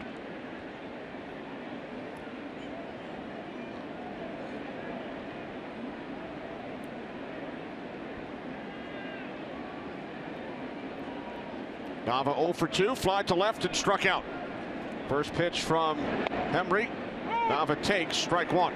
Oh, yeah. Ball looked like it was off the plate. Well, his last time he got a ball in that got called for third strike. Now he gets the ball off the plate. So Nava's like, well, what do I got to do? Well, you saw Vasquez pull the ball in. That's telling me that ball was off the plate. That was not an ideal job of framing there by Vasquez, but he got away with it.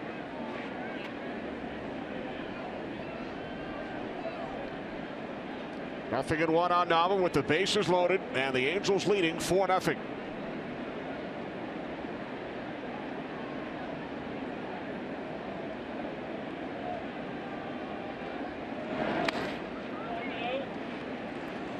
You know, this Angels lineup is better than I thought it was. When you get a chance to see them in person, it seemed a little bleak early in the year, but obviously when I like Trout in the 3 spot. It gives you some length. I agree. Getting Escobar back has really helped, but to me it's still too much of a top-heavy lineup. Really hasn't done a lot of damage on the back half. An opportunity, though, right here with Daniel Nava.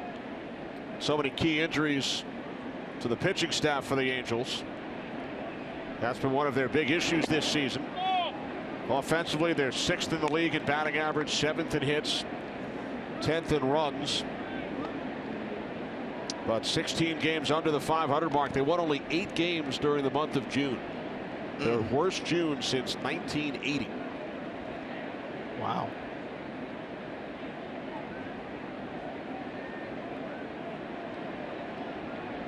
The 2-1 from Hembree. Catching the outside corner, 2-2. Consistent. Well, if you're getting it, you go back out there. I don't know why they're even flirting around inside. With the angle that he's throwing from, he's starting on the left-handed hitter's side and throwing the ball to the opposite side of the plate. He's getting that call. The umpire's setting up on the inside of a left-handed hitter. And so that ball away might look like a strike to him. And with it running, the deception, he's able to get the call. Well, I think he's been pounding, as you said, that outside corner. Seems set up on the first base side of the rubber, creating that angle.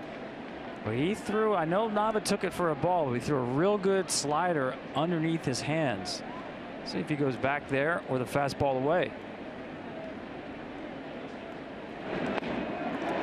And Hembree wins the battle, strikes out Nava with the bases loaded. That's a great pitch. Got him so conscious of the fastball away and could not have executed the slider better. Watch it go underneath the barrel. Great sequencing there by Heath Hembree.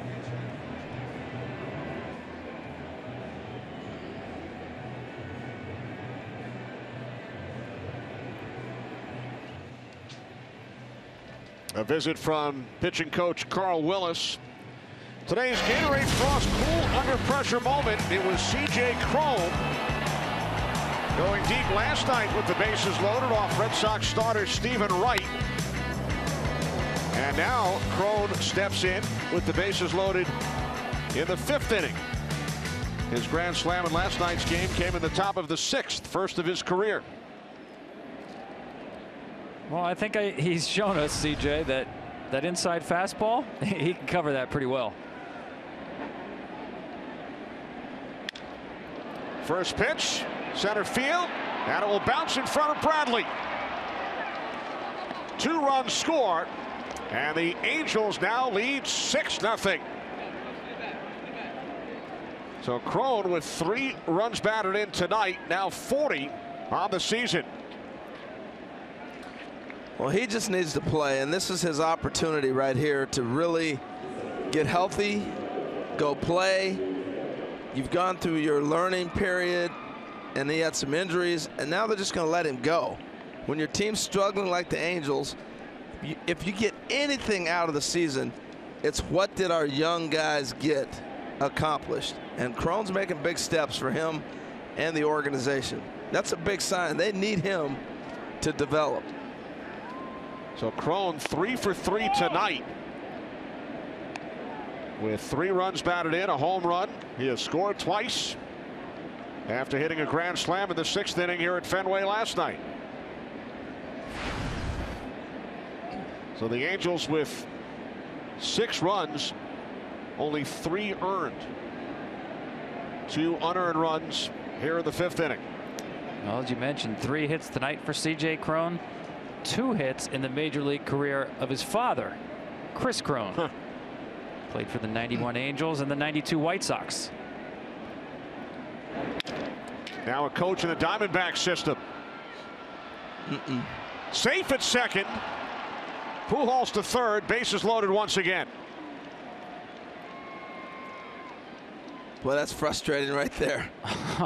This is a broken bat that goes through the pitcher's legs, goes over second base, and it's a base hit. Through the wickets, over the bag, and just not enough time to get the out. And that little trip right there cost him. The interesting thing was Bogaerts is going with the angle to first base. I don't think he's able to get Giavatello with that because he runs too well, but so many things happen on that one ground ball.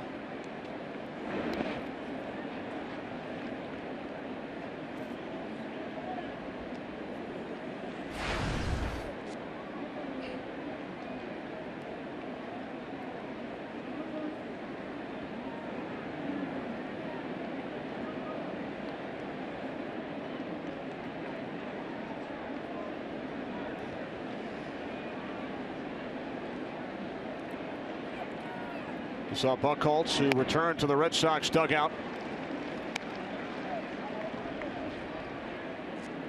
Yeah, sometimes you're frustrated.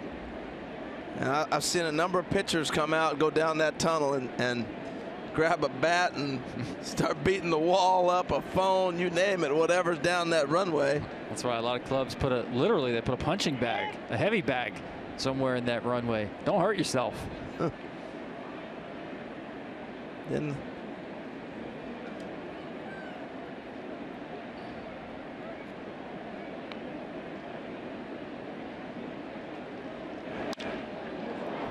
center field off the bat of Perez. Bradley on the run, and it is off the wall. Throw to the plate is not in time. 3-run score.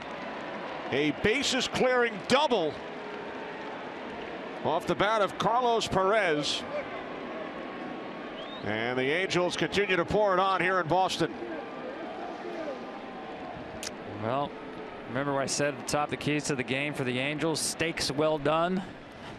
Those ribeyes, well, very well done. Pitch up. And I just love the enthusiasm that the Angels are playing with tonight. Aggressive swinging the bat.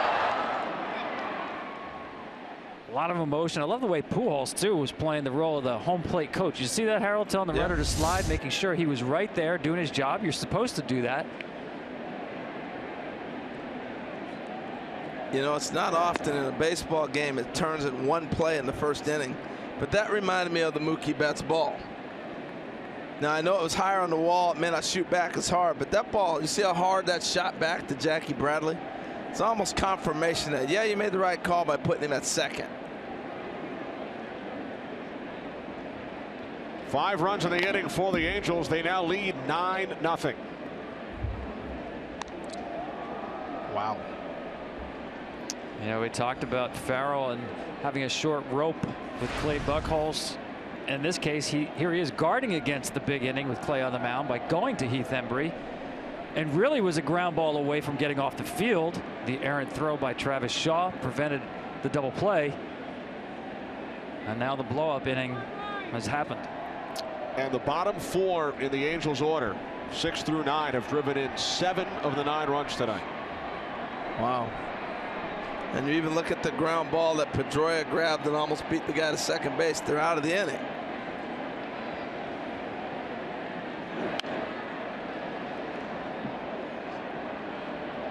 We also had the close play at first. The replay review, which went the Angels' way. By the way, Tom, 2 minutes and 33 seconds on the last review. 3:46 earlier. I was glad to see Clay come back to the dugout, support his teammates, especially the relief pitcher behind him. You can see the frustration on the face. Healthy, good stuff, but just too many mistakes in the middle of the plate. And the one strikeout. Now, Harold, that's the one thing I see with Clay is just not getting the swings and misses. Right. And there's certain times when you need to get that strikeout to get you through an inning or a big at bat. Look at the difference in the dugouts. And those cheers you hear, the fans are keeping themselves entertained by doing the wave with their team down 9-0. Huh.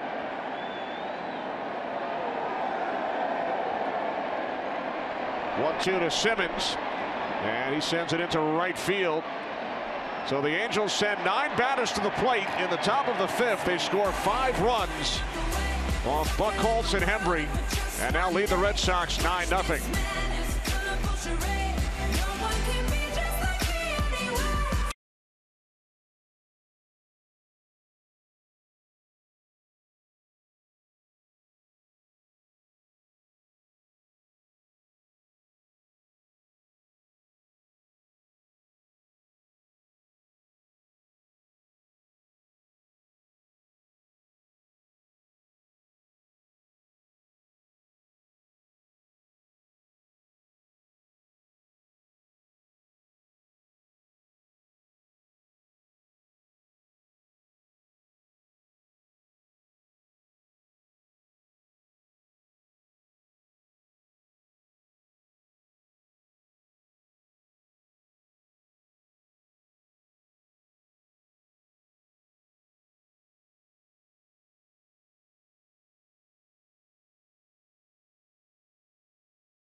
Tonight's telecast is sponsored by the Lincoln Motor Company and the exhilarating new Lincoln MKZ.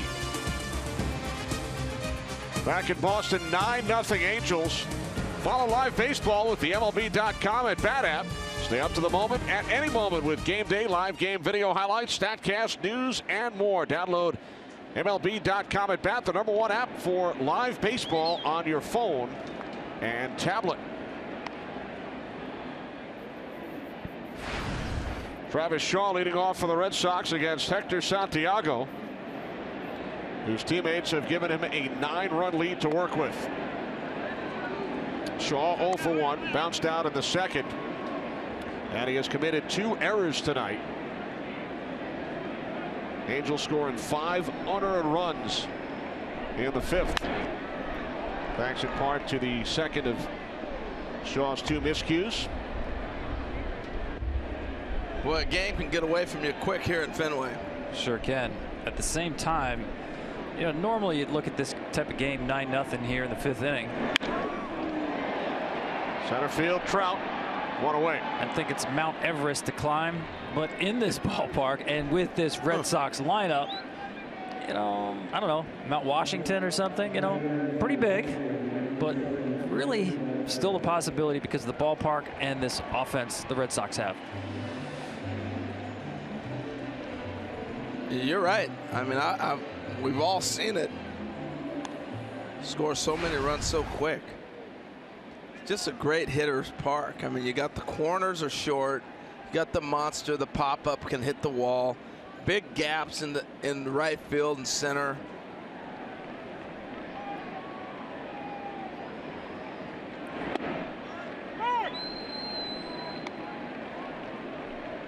And I preference that with it's a great park for big guys.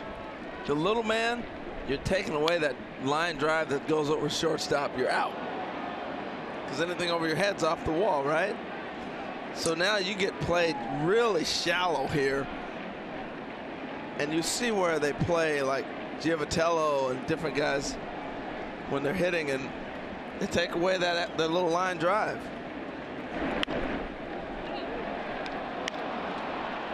Two away as Simmons makes the play to retire Vasquez. They want Simmons a lot like Ozzie can throw the ball across the diamond without looking, right? So all his teammates have been like, you got to do it in the game.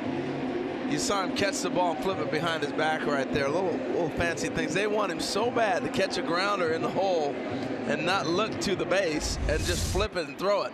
Like right here, you know, just having a little fun. So they want him to take that ball, throw it across the diamond without looking to first, but he's afraid he'll throw it away. But he does it practice all the time. 9-0, maybe? No, maybe spring training. How about that? Cue up sweet Georgia Brown. Exactly.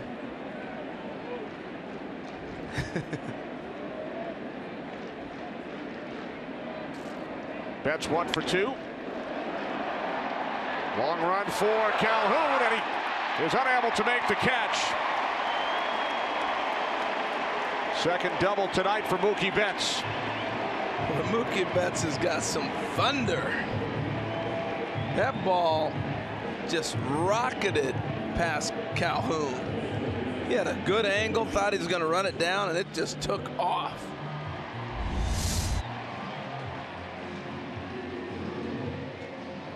Those fast hands. It creates a lot of rhythm. You know, in the old days, they might have called that a hitch, and changed that? No way. That's what gets the bat firing. Fourth hit for the Red Sox. 3 of the 4 have been doubles, 2 off the bat of Betts. So here's Pedroia, who is 0 for 2.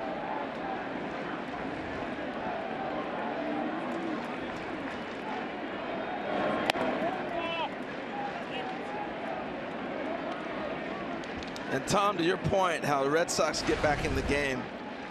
These guys, you call it a professional at bat, right? They're not going to throw away an AB. They're going to make the pitcher work. They're going to get their pitch to hit. Especially these veteran guys. You look at Pedroia. He's been in this ballpark when you've been down a lot and still been able to come back. So every at bat counts. Just grinding it out.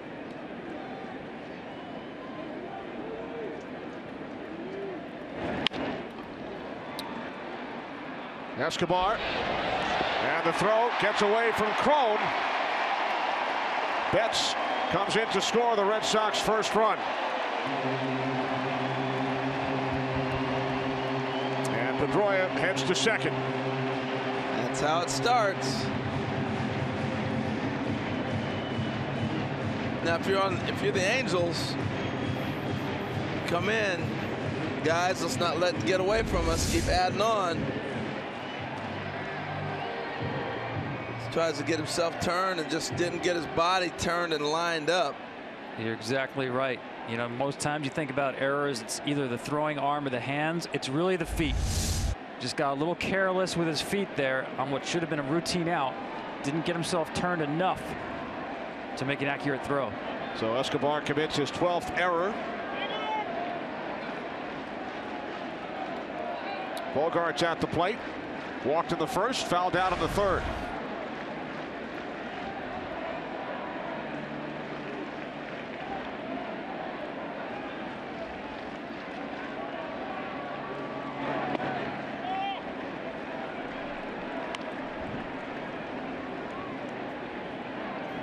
Hector smiling because he hasn't got that call all night in on right-handed hitters.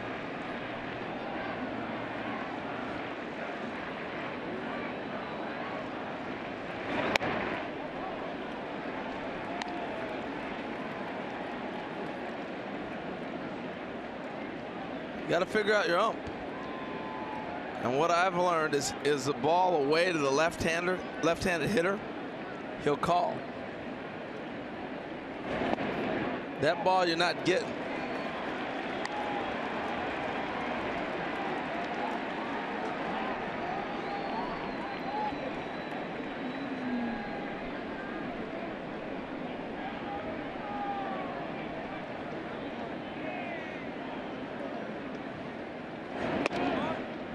Three and one.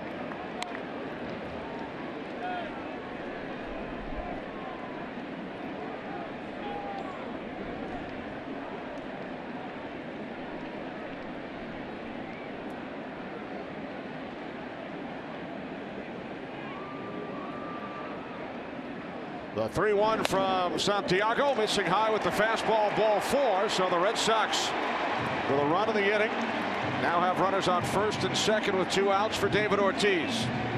In this day and age of pitch counts, this is where you start thinking, okay, that error has added more pitches to him this half inning, and now he's at 95. He's had great stuff. He's had to work through it, but it may cost him an inning down the way. Season high 116 pitches in his last start Sunday against Oakland.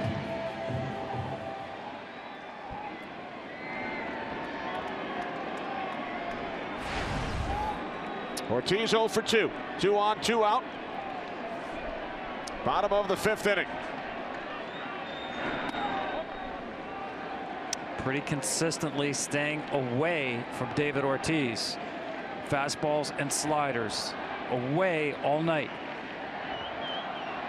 Once you show David Ortiz a lot of pitches in the same area, the difficulty level increases.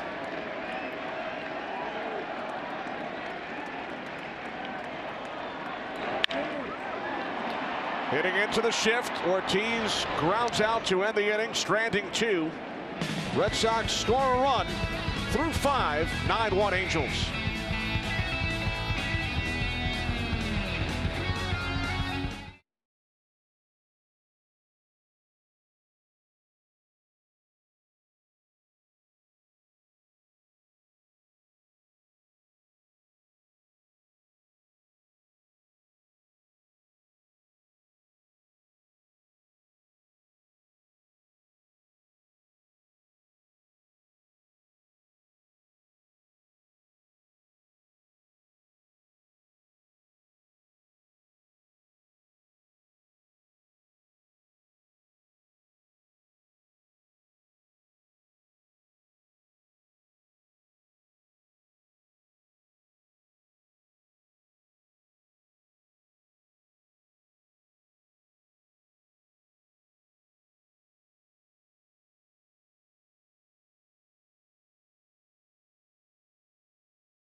All-Star game. Mike Trout off Zach Greinke. Trout in his 4th All-Star game. His 5th coming up July 12th. 11 days away on Fox. Got the American League, the home field advantage. The Kansas City Royals say thank you, Mike Trout. Trout's Angels with a 9-1 lead tonight as Yunel Escobar takes strike 1 from Heath Hembree. Angels sent 9 men to the plate in the 5th inning. They scored 5 unearned runs off Buchholz And Hembree following the 5-4 Red Sox victory last night.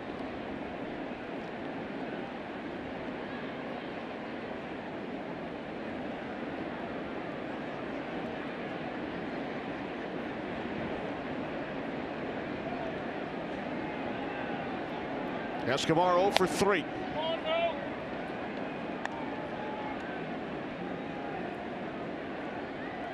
Albert Pujols got things started with a 2-run homer in the first inning. C.J. Cron went deep in the 4th. He's driven in 3. Carlos Perez has driven in 3 runs as well.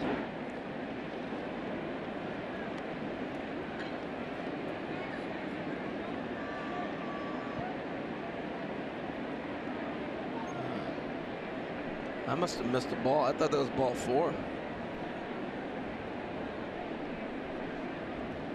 Ball 3, says our statistician Marty Aronoff.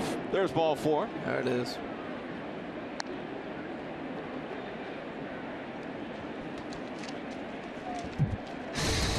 Tonight's telecast is sponsored by T-Mobile, bringing you greater coverage of today's game. And by Geico, 15 minutes could save you 15% or more on car insurance.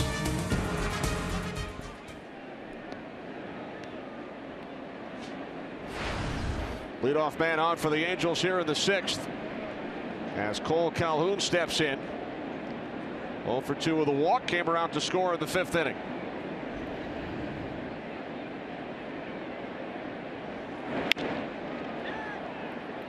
Popped into shallow left, and the catch is made on the run by Brents for out number 1.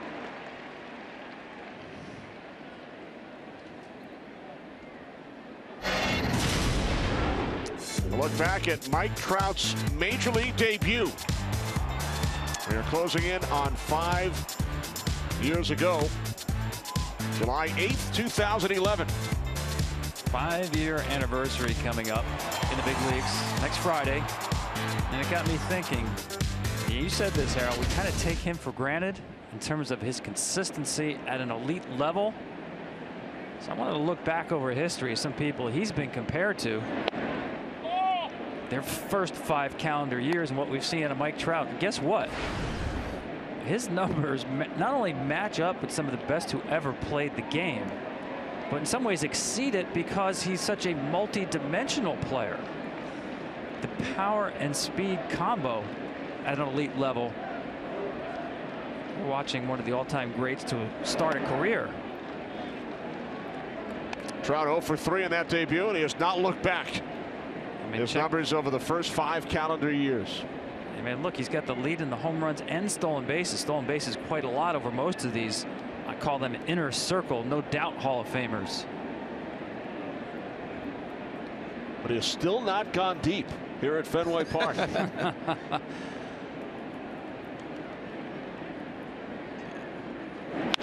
One of the names on that list, your former teammate Ken Griffey Jr. You know how many at-bats it took Jr. to hit a home run in this ballpark? 121. Really? Shocking. Huh. Well, I didn't know that. One of the things about interleague play, Mike has played, including all-star games, in every major league park except 2. The fans in St. Louis, Busch Stadium, haven't seen Mike Trout yet, and in Miami at Marlins Park. So we asked Mike what his favorite park is out of the 27 he's been in. Right field, coming on is Betts. 2 out. And it was not Fenway Park, although he does like hitting here. Believe it or not, it was Pittsburgh. PNC Park. He went there this year with the Angels, and I saw him right after that series, and he told me it was his favorite. So I went up to him yesterday. Still your favorite? You know, maybe the shine of the newness of it had worn up. He said, no, love the ballpark. Love to hit there. Love the atmosphere. PNC #1 on the Mike Trout review list of ballparks. So, and that's from a player perspective. A fan experience, it's pretty good too. Walking across that bridge to the ballpark is beautiful. They did a great job there. Which was your favorite as a player? Kansas City. Kauffman Stadium. You know why? Because the lights were so bright. It was the brightest lights I think I've ever seen. Well, now wait a second. Full disclosure, didn't you hit a home run in Kansas City?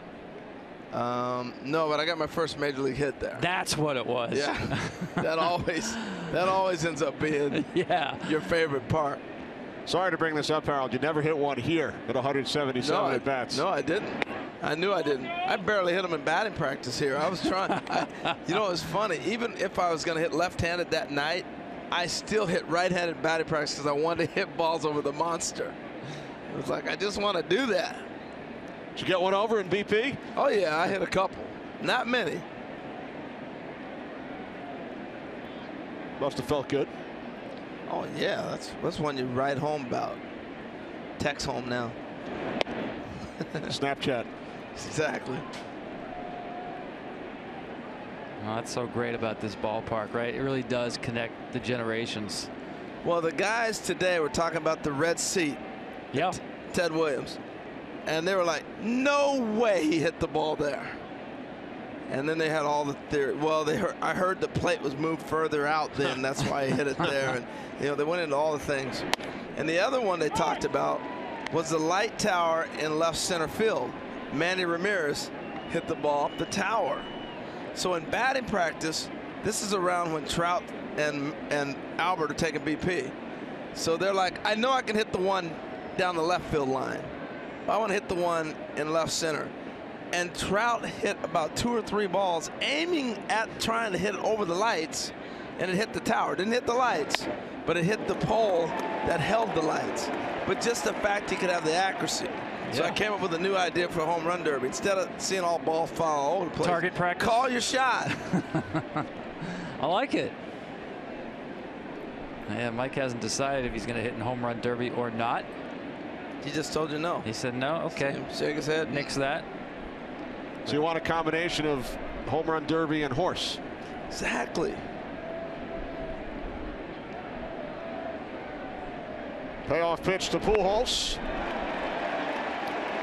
So that will do it for the Angels in the 6th. They lead 9-1.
Hector Santiago and the Angels leading the Red Sox 9-1 as Hanley Ramirez leads off for Boston.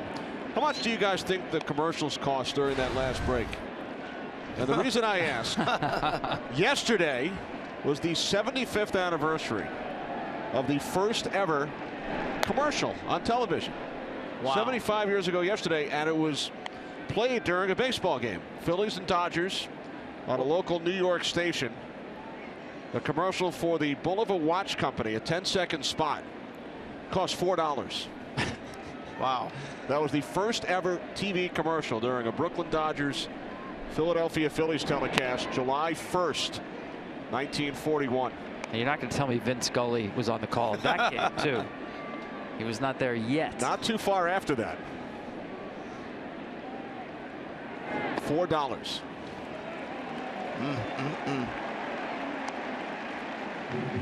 Hanley Ramirez reaches base for the third time tonight.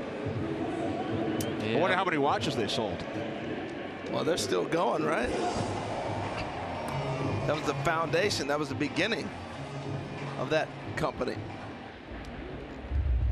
We saw Fernando Salas up in the Angels' pen. Mike Scioscia was just moving C.J. Cron off the line at first base. You don't want to concede range at this point with such a big lead. I would be tempted to play behind Hanley right here. I mean, yeah, I would too. I would actually play him on his hip pocket just behind him. Keep him honest enough so that you're not just giving the base away, but especially with the left-handed hitter. Well, you saw Jackie Bradley foul a ball first time up down the line, but foul. Got past the first baseman. There's no need to pinch right here. They're playing outs. So get your outs. You got 8 runs to work with.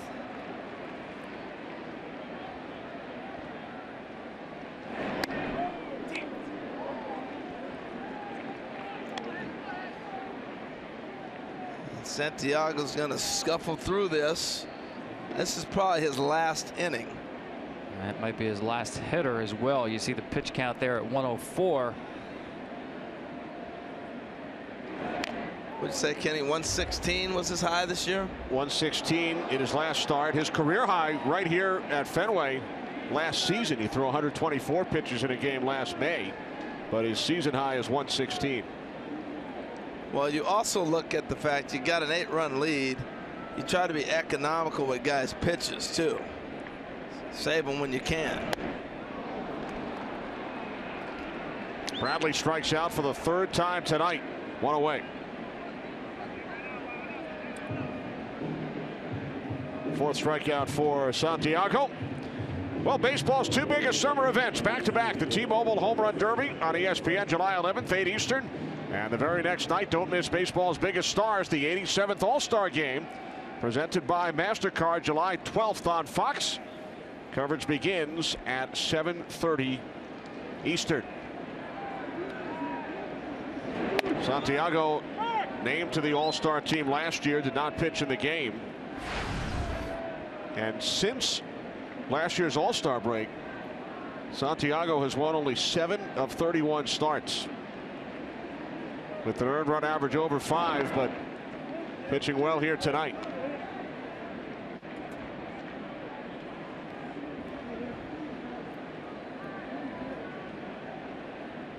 Well, it's been almost 2 weeks since an Angels starter has won a ball game.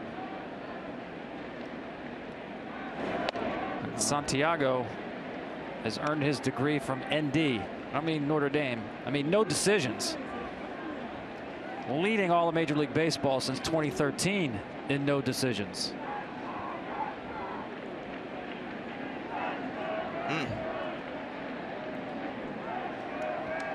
Angels have lost 10 of their last 11.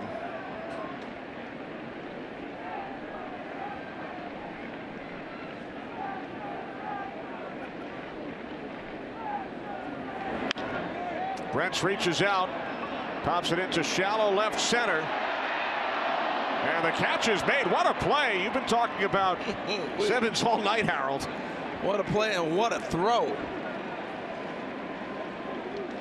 You know, he looked up and realized that Nava was not going to get there. And we saw him make this play quite a bit in Atlanta.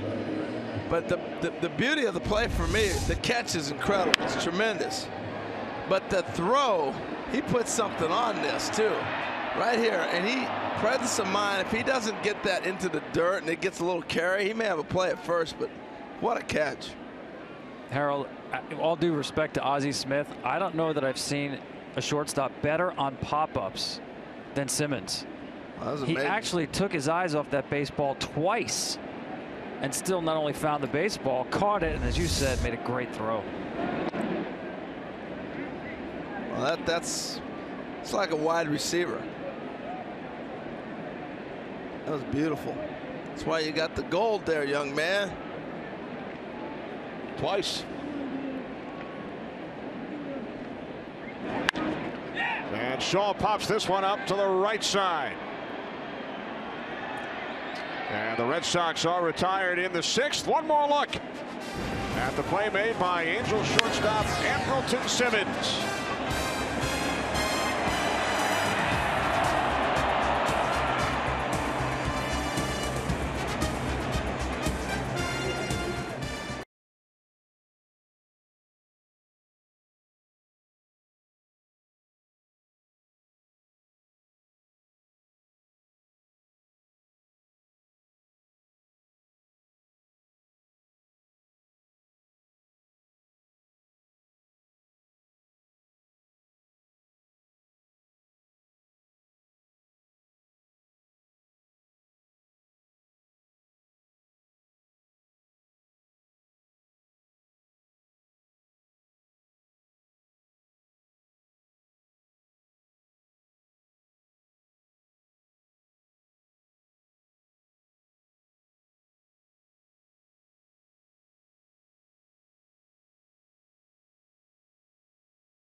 The new daily sports talk show that you've been hearing about this Monday. Special guest, heavyweight world champion Deontay Wilder goes head-to-head with Jason Whitlock for the big WBC title fight.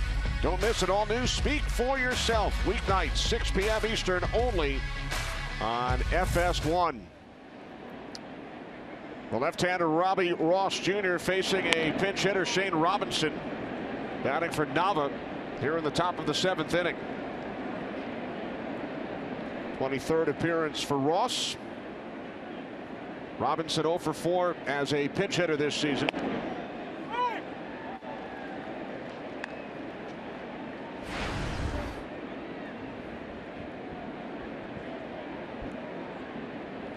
This guy can fly.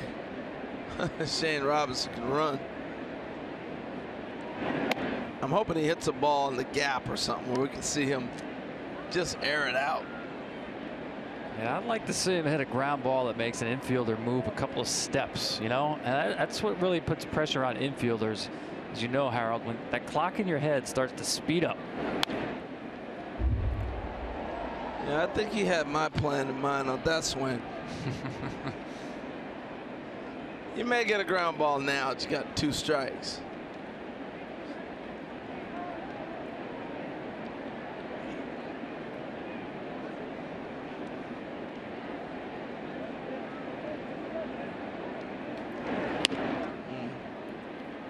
Remember last year, the Angels' terrible production out of the left field position. Pretty much decided to stand pat, taking some flyers on Daniel Nava, Craig Gentry, and the production has been terrible again this year. Robinson draws a leadoff walk. Of course, they're still paying Josh Hamilton. They're paying him a lot of money too. Almost $20 million. That goes away next season, right? Or is that spread out over a couple of years? I think he's got what, one more year left. I'm not sure what the payments are next year, but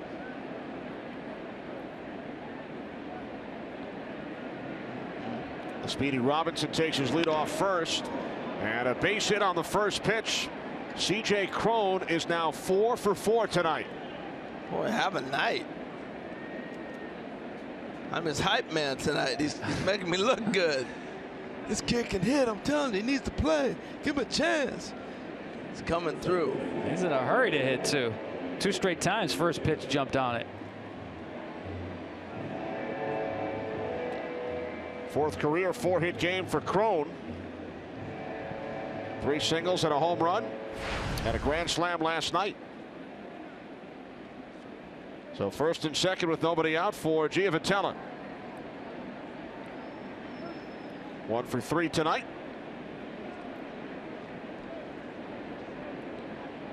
9 runs on 11 hits for the Angels. 1 run, only 4 hits for the Red Sox. As Giavotella takes a called strike from Ross, 0-1. Well, this is definitely one of the Angels' better offensive games. They've executed well. They've come up big when they needed to. They played a nice game on the offensive side. One error by Escobar. Other than that, pretty clean game, I should say, all around. Yeah, it's interesting. Both of these teams really trying to find their equilibrium after really tough months of June.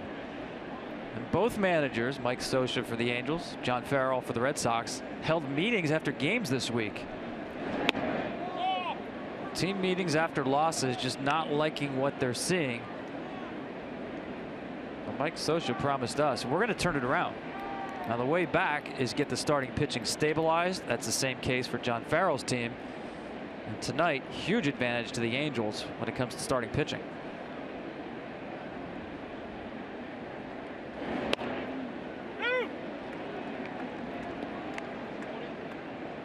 Well, for the Angels,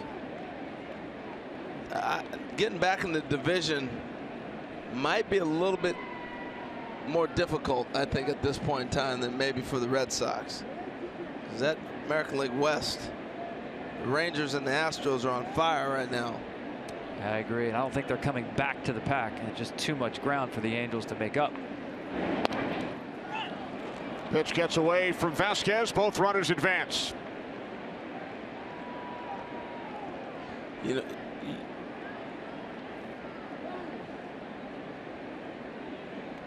look at that West. Astros are cutting into that lead. That was about 10.5 a few days ago. Down to 8.5, and you might say 8.5. They got a whole half season to play. Now, I love the Rangers. I think they're definitely the team to beat. I think they're the best team in the American League right now. And what a job Jeff Batterster's done in Texas.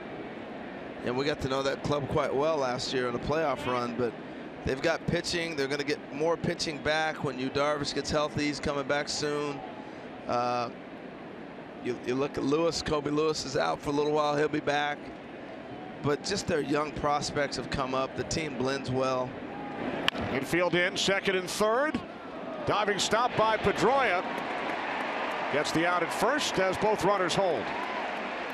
It's a heck of a play by Petey. He's had a great play. He's had 3 or 4 plays tonight that get lost in a 9-1 game. I agree. I mean, that's a play where it's a difficult play, but he makes it a better play by making a better hop. Watch him catch the ball behind him. Let the ball travel a little bit more so it's not that in-between hop. Boy, he's got good hands. Watch him catch behind him. Well, that's another thing you can do too, is you create that hop like you're talking about and the softness of the glove by spinning the way he did. A lot of guys will backhand and stab that ball and they'll probably miss it, but the ball's going to take you a certain way. Just go with it, spin around with it. It's nice.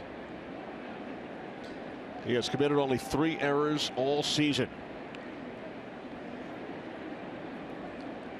The 0-1 to Perez. Blocked by Vasquez. Well, thinking of Pedroia, he's having a great year. He's hitting .301. The defense you just talked about. But that American League second base. Oh, my goodness. Altuve, Cano, Kinsler. I hate to forget anybody. Pedroia. I mean, they're having some big years. My boy Rougned Odor.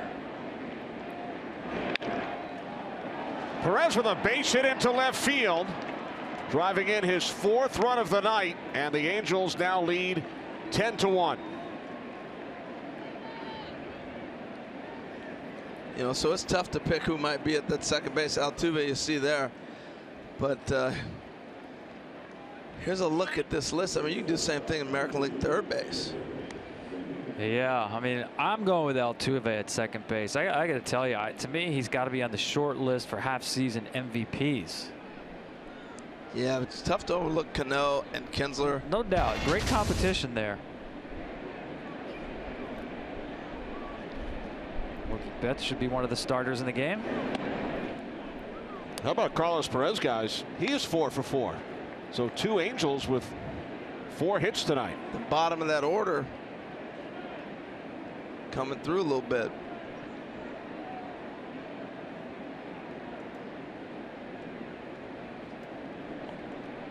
First and third, still only 1 out with Simmons at the plate.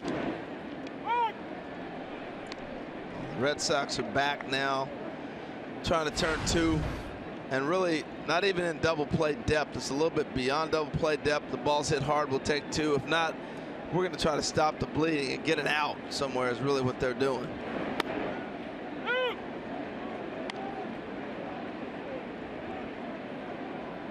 I know earlier we talked about the change that Jackie Bradley made going to a leg kick. This guy right here got rid of his leg kick. He actually went back to how he hit back in 2013, a little toe tap. And Simmons with a base hit into right field. Cron scores.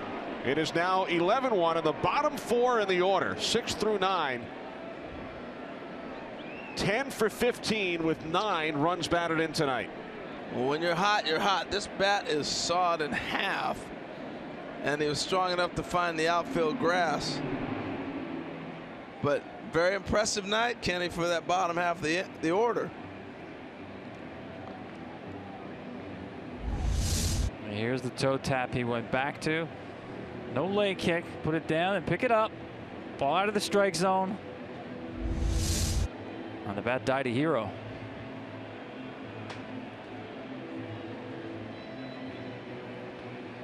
MLB.TV Premium, the #1 live streaming sports service, delivers everything you've come to expect and more. Watch every out-of-market game live in HD on over 400 supported devices.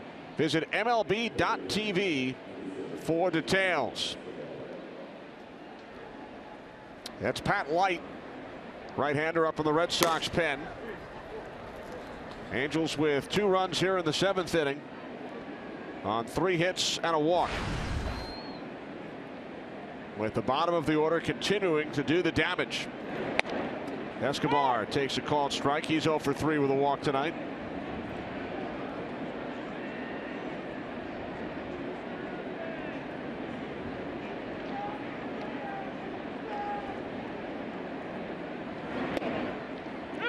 Four hits apiece for Cron and Perez tonight. First time 2 Angels with 4 hits in a game since Calhoun and Trout back in July of 2014.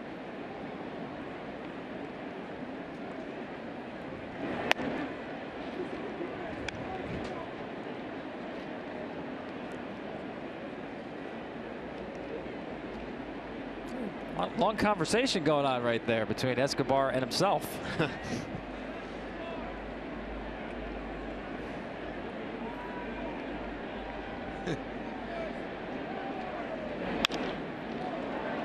Escobar with a base hit into right field. So the Angels have loaded the bases once again. Their 5th hit The fourth hit here in the seventh inning off Ross as Light continues to throw. Well, they're just trying to get Ross trying to give him some length. They're not coming to get him right away. They were hoping that maybe he'd get a double play ball. They're going to get probably through Calhoun and then maybe go to the bullpen for Trout if they get there. But somebody's got to stay out there and take this. That's Gregorio Petit, who will run for Escobar, who's had that knee issue, returning after missing 7 games. Bases loaded for Calhoun. And he takes a called strike. Calhoun is 0 for 3 with a walk, scored a run back in the 5th.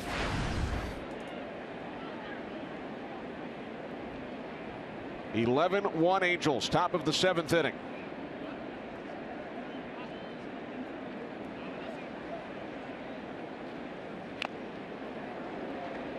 You know, when you're around teams and they all have their little buzzwords like he's a grinder, he's a this, he's a that. With him, it was like he's a guy that just will not give in. And he is going to just continue to bust you, just come after you. The 11 runs matches the most scored in a game by the Angels this season. And they will add to that total. Calhoun with a base hit into left field off the glove of Brents. 2-run score. It's now 13-1. Simmons hesitated and then came home after Brents could not field the ball cleanly. And John Farrell has seen enough. And Brents hesitated himself after mishandling that ball because Simmons had been fully stopped at third base. So that will be all for Robbie Ross Jr. It is now 13-1 Angels.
Here in Boston, as the Angels now lead 13-1. 13 runs on 15 hits for the Angels. I mean, it looks like one-armed bandits out in Vegas. You know, the slot machines. Get a cherry, a strawberry, a blueberry. 13. Pat Light on to face Mike Trout. 2 New Jersey natives.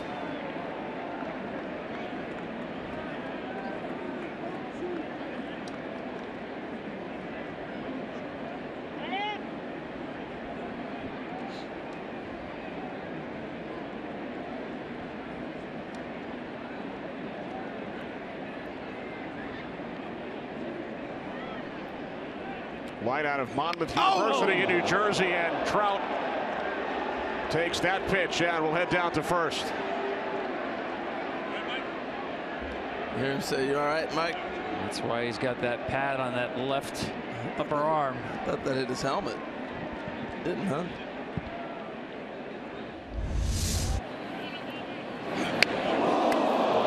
That's off the arm pad. But did you hear Light walked right to him? Said, "You all right, Mike?"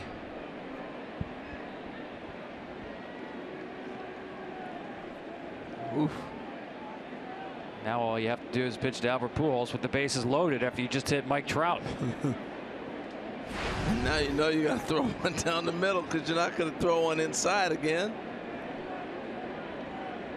Albert knows that.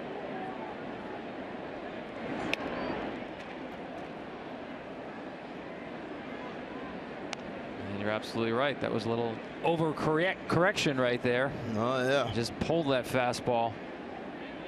You know, we always worry about the hitter, but a lot of times it affects the pitcher too. Just mentally, you hit somebody like that. Pujols, right center, and it will bounce to the wall. 3 runs will score. Pujols to second. It is now 16-1. Wow.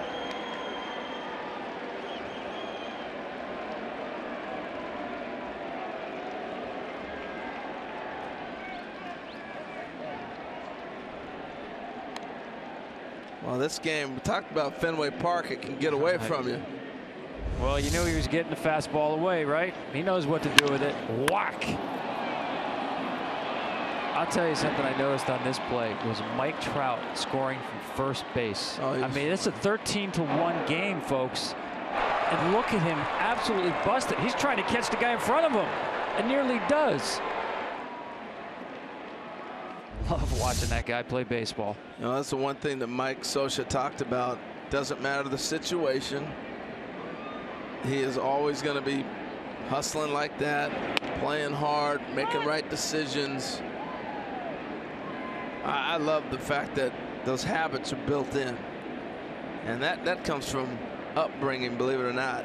You're going to continue to play hard. You're going to continue to do things right. I credit his parents for that.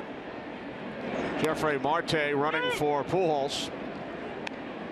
Remember, Shane Robinson led off this inning. Sure did. Pinch hit for Nava, drew a walk, and here's Robinson batting for the second time in the 7th. Still only 1 out. You can go a month without seeing so many plate appearances with the bases loaded as the Angels have had tonight. I know this guy, Albert, busted one in the gap. They finally got it out. You're getting a little bit of a cheer here. But look at that. It's the Freddie Patek 3-homer game.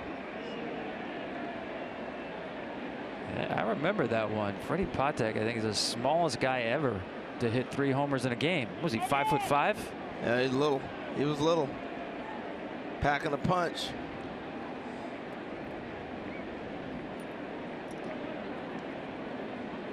So now C.J. Cron with 2 away. Cron is 4 for 4 tonight. Tom, you mentioned the bases loaded situations. 5 different Angels have come to the plate tonight with the bases loaded. And 4 of the 5 drove in runs in those situations.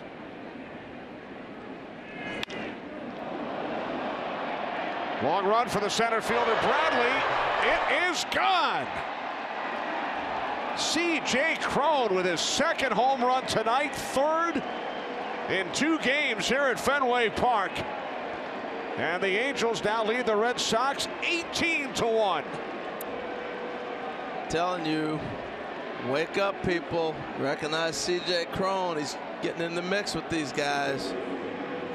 With Trout and Pujols in the middle of this lineup, that's a big, big addition. They're hitting him down lower in the lineup, leaving a little pressure off him, let him learn.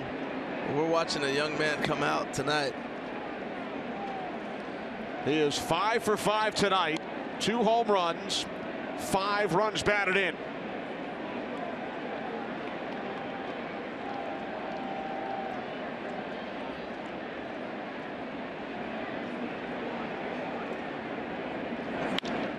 Giavitello with a drive, left center field.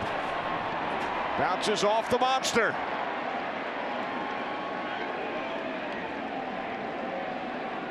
And never mind the pitchers. The dude in the scoreboard who keeps track of the hits and runs is going to have to ice down after the game, or maybe see an orthopedist for a rotator cuff injury. 8 hits in the inning. The jukebox keeps spinning out there. Huh. Wow. Now, where did that 18 go? He's actually got 2 18s out there. 9 runs, 8 hits for the Angels here in the 7th inning.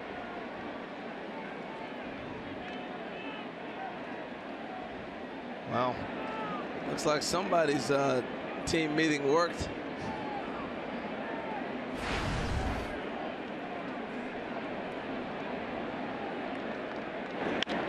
And now Perez with a drive. No doubt about this one. Carlos Perez is 5 for 5. The Angels have scored 20. 11 here in the 7th inning.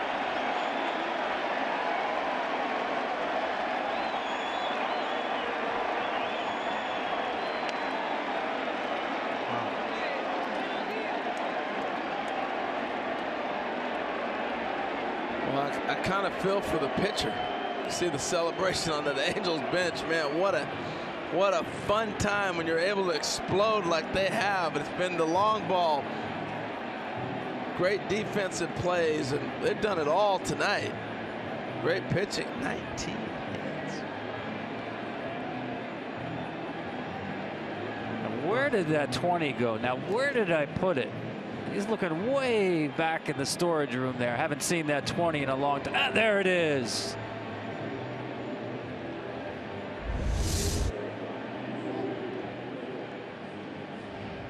Look at the face of Pat Light. Doesn't want to even look up. And how about if you've been playing on a last place team coming off a brutal month? Look at the faces in this dugout.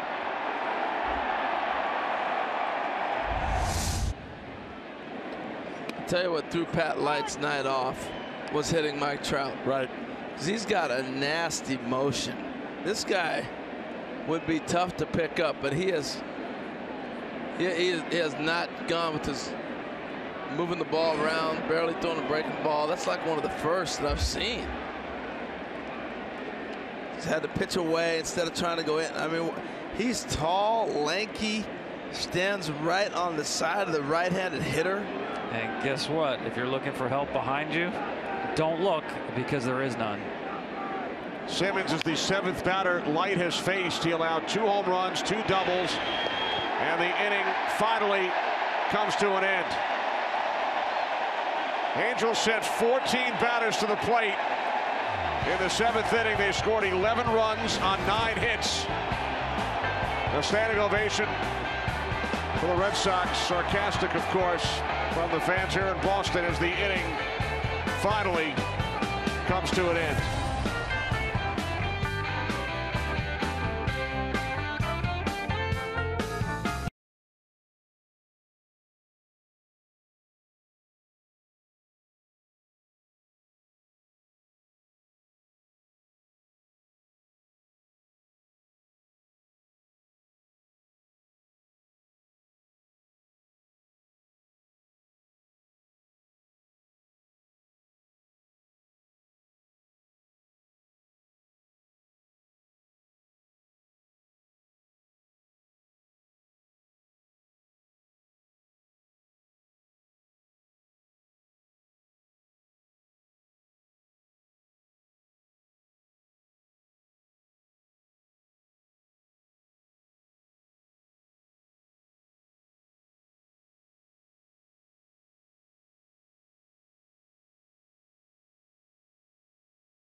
Greater coverage of baseball is sponsored by T-Mobile. What a night for C.J. Cron. Grand slam last night. 5 for 5 tonight. And guys, we are told he is the first Angel ever with 5 hits, 5 runs scored, and 5 runs batted in one game.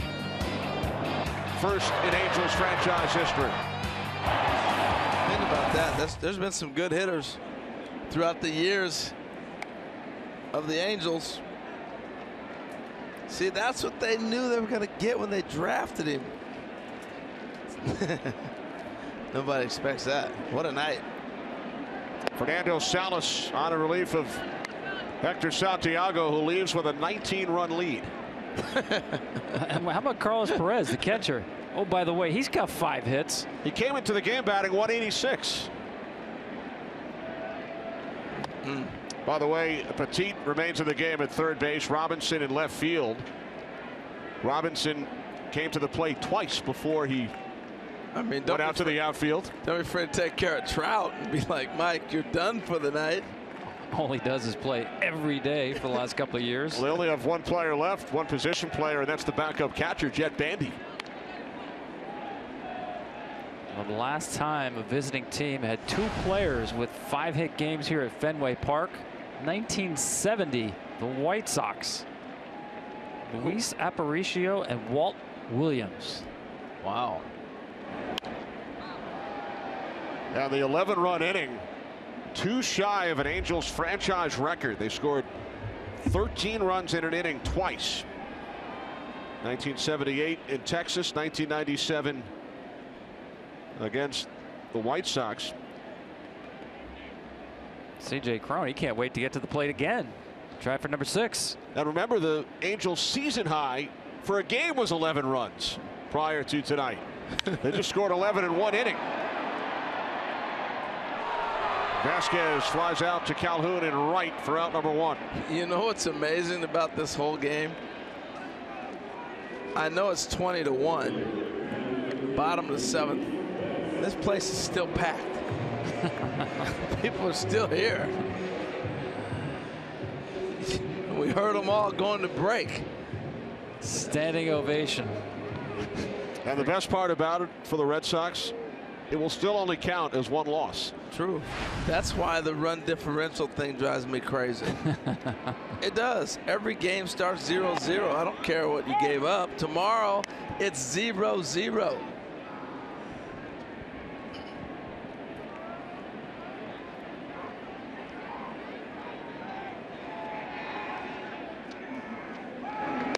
Five hits for both Cron and Perez tonight. The Angels record is 6. Sean Figgins and Garrett Anderson.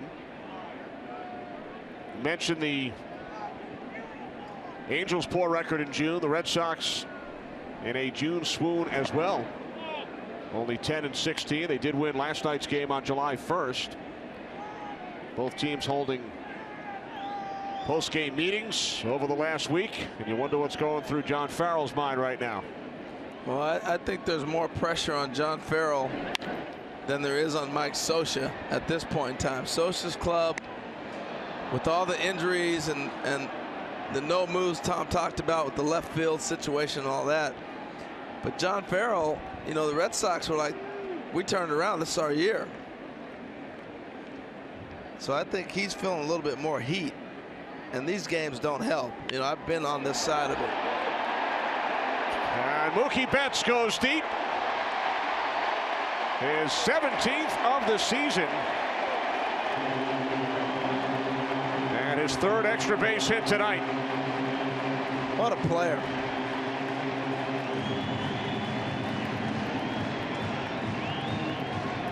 '17th home run. Did they think they were going to get that kind of production out of Mookie Betts? I know they thought he was going to be a nice player.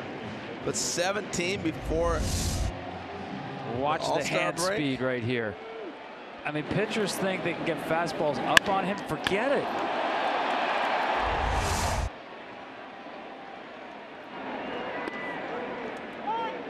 Yeah, no, Harold, I don't think. I mean, they knew they had themselves a really, really good player. But possibly at this young age, at the age of 23, a 30 to 35 home run hitter. And he's moved up the timetable on hitting the ceiling, whatever that ceiling is. Who knows? A long way to go. He can do a lot of things for you.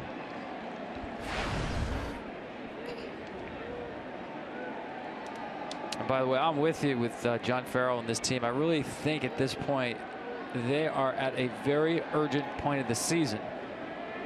Not because of, listen, they have a lot of games left. I get it, a long way to go and all that. But think about this. Here's their schedule here on this homestand. Obviously, they're a good offensive team. They're a great offensive team at home, and that's how they have to win games because their starting pitching is not going to carry them. But starting. Well, it's the expectations too, Tom. Starting the last day, you see the pop up there, starting the last day of last month. In a 28-game stretch, they will be home in Boston for 25 days. Think about that. An entire month, they have 3 games in New York. So into and out of the break, almost exclusively a team built on offense playing in this ballpark at home. So this is now when they have to start finding out who they are, especially with the trade deadline coming up at the end of the month.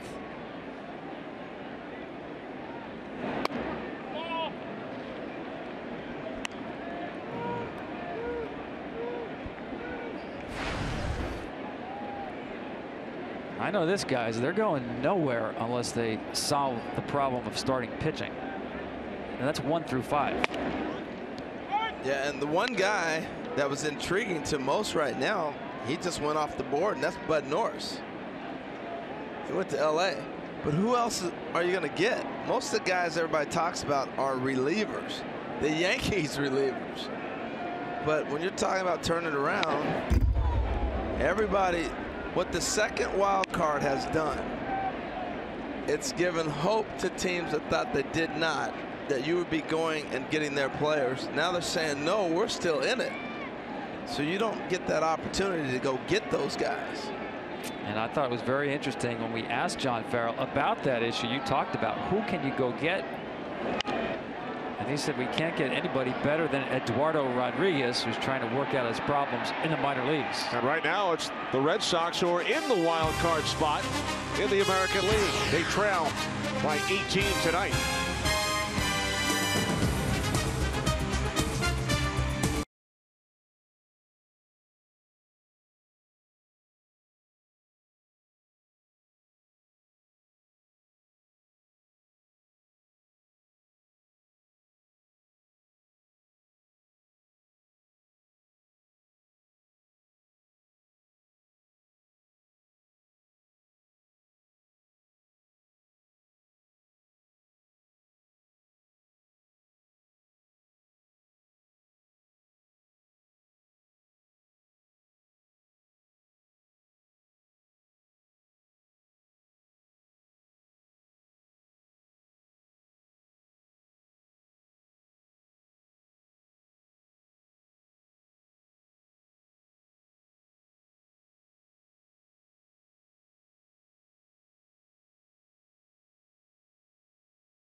Top of the 8th inning from Fenway Park with the Angels leading the Red Sox 20-2. Yes, 20-2. Angels sent 14 batters to the plate in the 7th inning. Gregorio Petit leading off for the Angels here in the 8th, and that one gets past Jackie Bradley Jr., rolls to the wall in deep center. Petit on his way to third, and he is in standing. That was a missile into the gap. Jackie Bradley thought he had a shot at that. This is a missile. You're right. He thought he had a shot at it, and it wasn't coming down, so then he jumped and still didn't have a shot at it.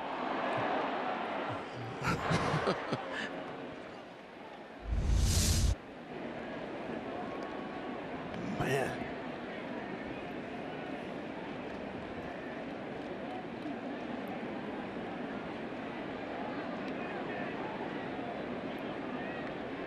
Here's Cole Calhoun. Drove in a run back in the 7th inning when the Angels scored 11. Marco Hernandez in the game at third base for the Red Sox as Travis Shaw has moved over to first. Shaw committing 2 errors earlier tonight.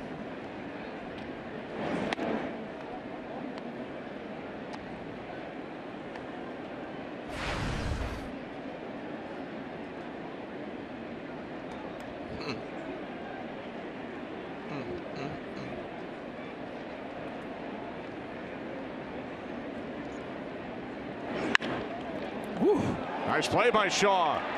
He will take it to the bag himself for out number 1.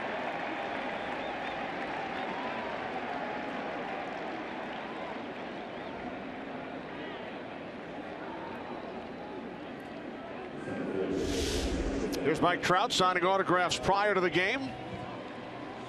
And how about this, giving his bat to a young fan who cannot believe it. He does stuff like that all the time. Just as genuine as you can get. I can't say this. We got some great young stars in the game. People. Yeah, but this guy, not only the top of the list in terms of talent, but being so accommodating. I'm telling you, I have not seen a superstar player as accommodating as Mike Trout since probably Cal Ripken. Never says no. I mean, that, as you said, that's an everyday issue for Mike Trout. Always, especially with kids, making himself available to people. Always with a smile on his face.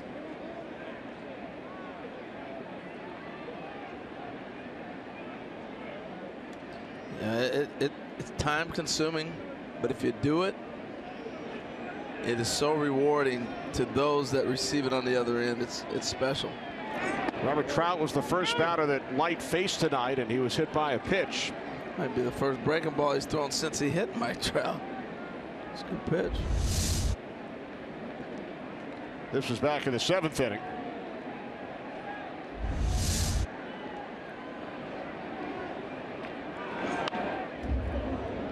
Unfortunately for Pat Light, you know, in a lot of cases, this is how you earn a ticket back to the minor leagues, because we talked about nobody behind him in the bullpen. You wind up throwing so many pitches that you're not available for a 2 or 3 day period. So when you have options, the easiest thing for a club to do is then send you down and get a fresh arm here who is available. And they have to make a move to bring up tomorrow's starting pitcher, Sean O'Sullivan, as Trout is called out on strikes. No, I think Tom nailed it. It's tough. That's the reality of it.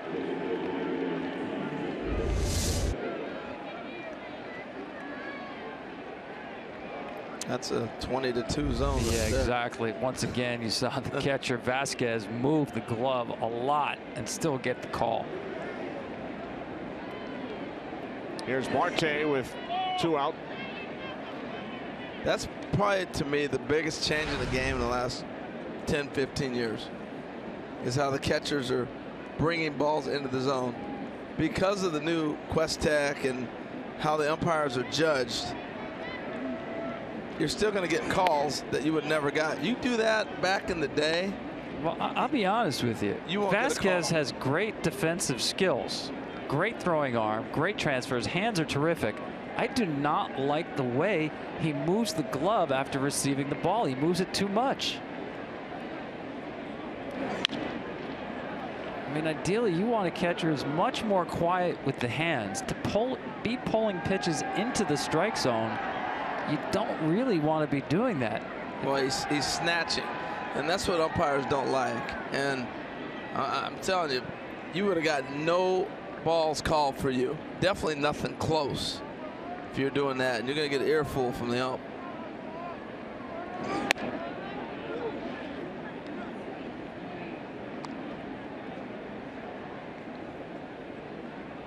Right now, 20-2. He can take one like behind the hitter and bring it back for a strike. I don't think anybody's going to be mad.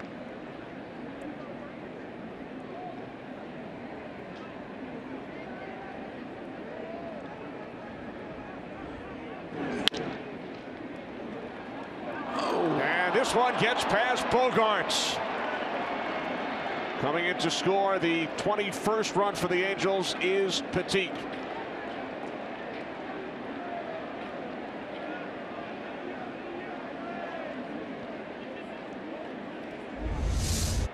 Well, the score, it's human nature that the concentration lapses. You see there, just careless, not getting the glove down.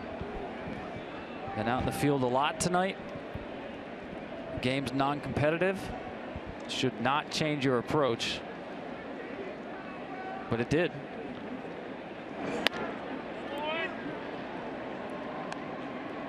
Fourth Red Sox error.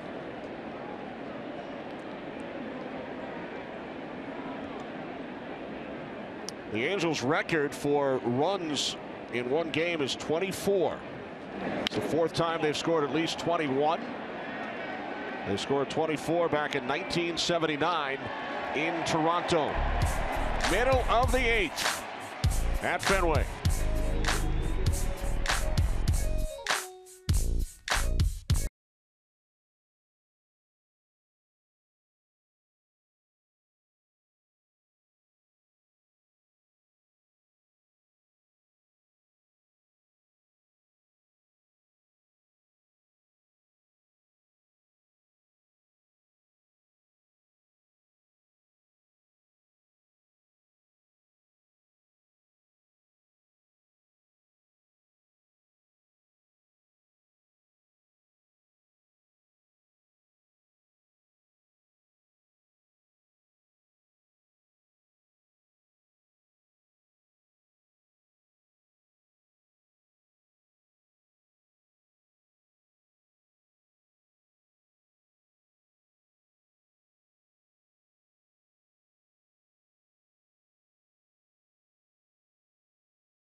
Is sponsored by Budweiser. This Bud's for you. And by Falcon Tires, the official tire of Major League Baseball.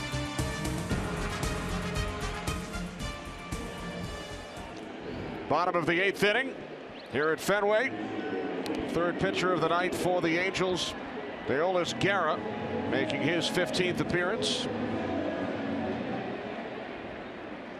And in the outfield, Marte remains in the game in left. Robinson moves to center, so Trout's night is over. David Ortiz leading off for the Red Sox here in the bottom of the 8th. And pinch hitting for Ortiz is Sandy León. And León will foul this off down the left field line. I was really looking forward to seeing Guerra throw. Watching him walk around the clubhouse, he is a presence. This is rather large. Big man. Big man. Power forward.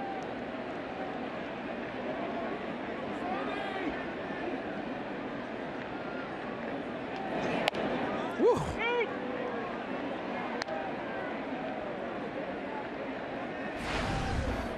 It looks like he's going to throw the ball through a brick wall, but that's about his best bullet. He averages only about 91, 92 on the fastball. Really good changeup. But mound presence, he's got that licked.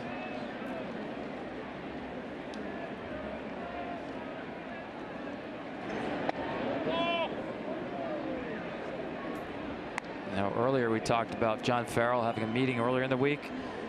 Now what do you do? I think Bill Belichick is going to have a meeting after this game. Guys, we can't be giving up this many points. 21 points. Patriots didn't do that in 8 games last year. León pops out to the catcher Perez for out number 1. Most runs allowed at Fenway by the Red Sox since June 19th, 2000 against the Yankees.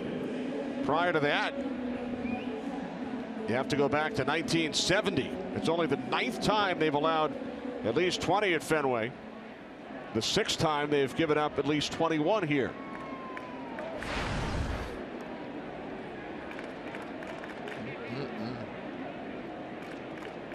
Marco Hernandez to face Guerra.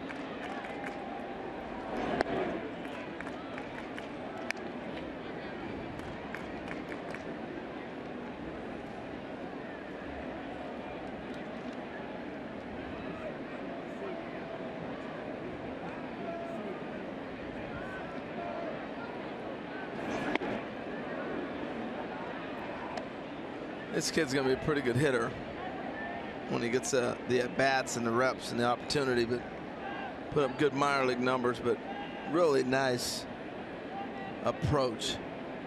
He's going to shoot the ball around the field.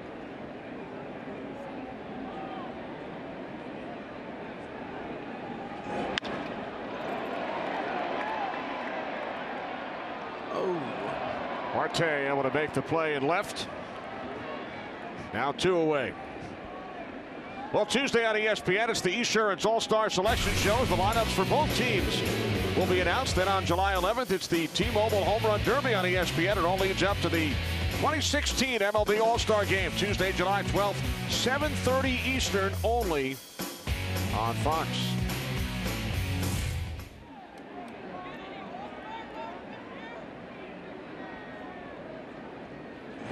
Jackie Bradley Jr. 0 for 3. He has struck out in all 3 plate appearances tonight.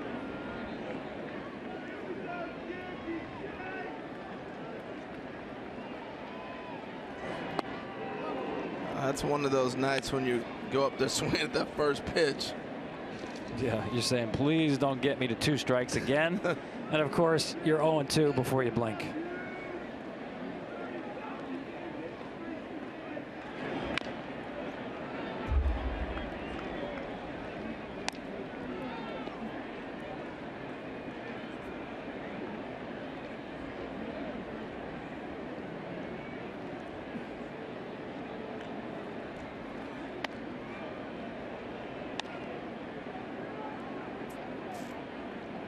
Angels hitting the midway point tonight.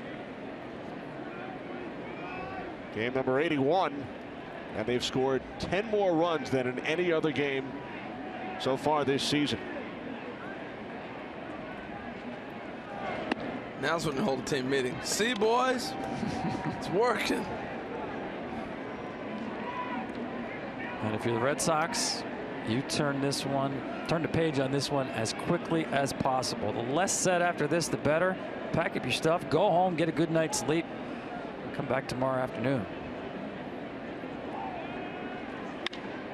Well, you haven't played baseball if you haven't been in a game like this. At some point in time, whether it's Little League, T-ball, high school, minor leagues, college, you played in a game like this somewhere. You just reach back and remember that and you move on. There's nothing else you can do. That's Ryan LaMarre, a position player out in the Red Sox pen, as the 8th inning comes to an end. What a night for the Angels. They scored 11 runs in the 7th inning, 21 in all, as we head to the 9th in Boston.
Ryan LaMarre on to pitch for the Red Sox, the first position player to take the mound for Boston since Mike Carp back in April of 2014 against the Yankees. Facing a guy who has 5 hits tonight, and you can make it 6 off the top of the monster.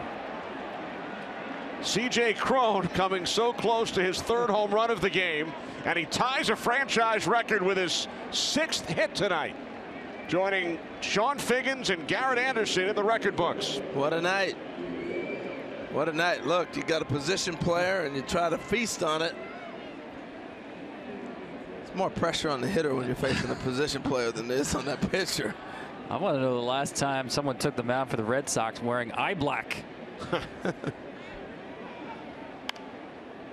Giavotella fouls it off to the right side.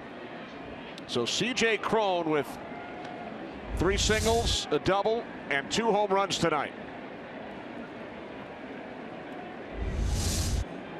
He thought he had enough.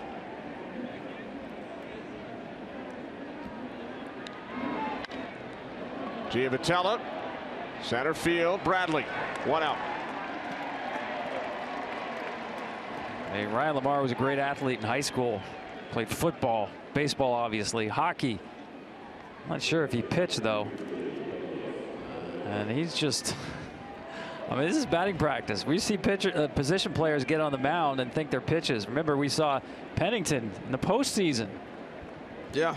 Showing different pitches, shaking off signs. This is just, here it is.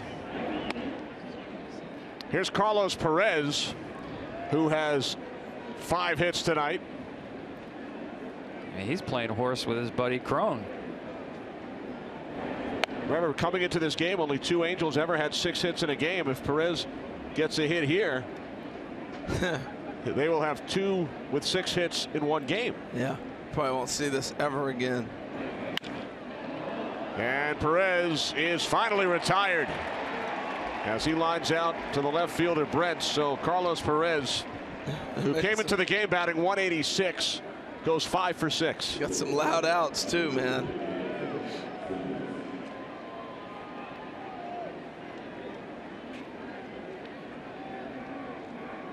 So he goes 5 for 5 against pitchers, 0 for 1 against the position player. Yes.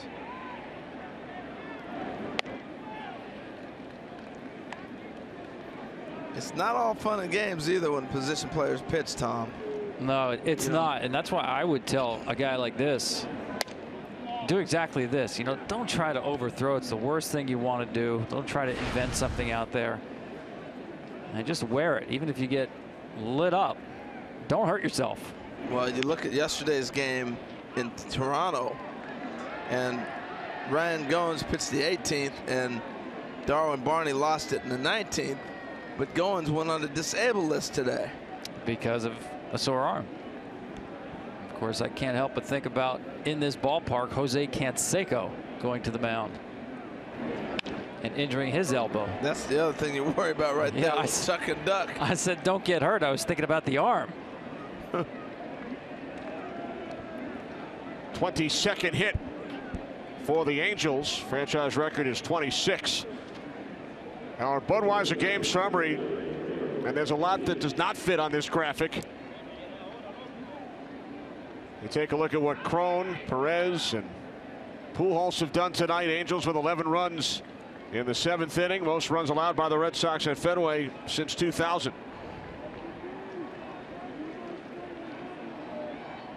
Crone ties the franchise record with 6 hits in 1 game. We head to the bottom of the 9th. Lamar does not allow a run in the top half.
the moment, sponsored by Vulcan Tires, the official tire of Major League Baseball. What a catch by the shortstop for the Angels, Andrelton Simmons. Beautiful. Took his eye off the ball a couple times, see where the outfielders were at. Spins around, makes a throw to first. So the Angels scored 21 runs, and we show you a defensive play. I was going to say.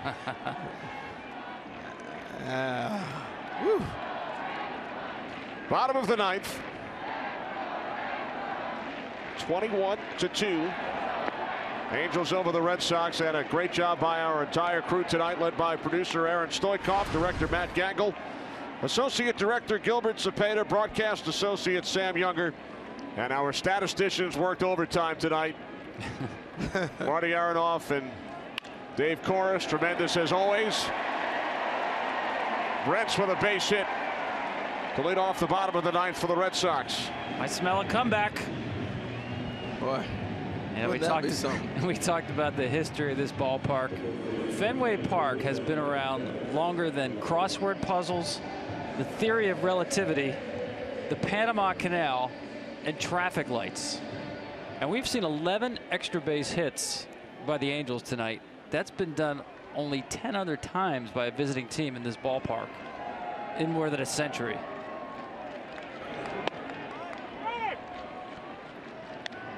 We've seen a number of things tonight that we haven't seen either ever or in a long time.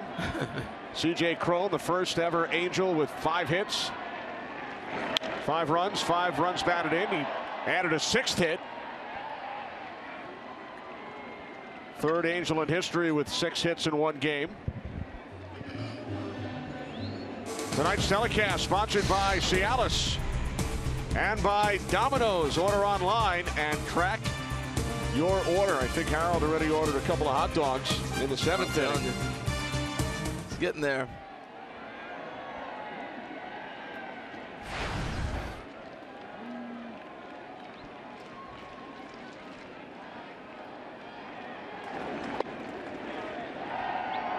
Angels scored 5 in the 5th to break the game open. All 5 runs were unearned. And then they would add on 11 runs in the 7th inning.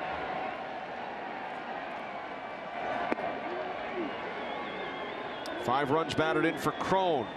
5 runs batted in for Perez. 5 runs batted in for Pujols.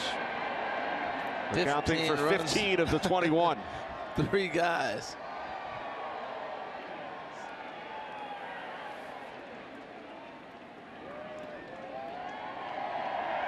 And as strange as it is, this game turned on a replay call in the first. Think about that. It's 2-0 at the time. Betts gets a leadoff double. Could have been a possible leadoff triple. Put him back at second. Red Sox could not score, and then it was track meet.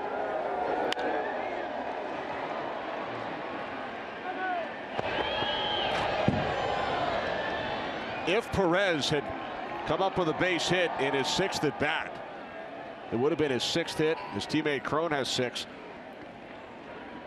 We came that close. The last time teammates both had 6 hits in a game, you have to go back to July 7th, 1922. 94 years ago. Who are the guys? We're checking. Oh, I'm sorry. It was a game between the Pirates and the New York Giants. Well, it begs for who the players.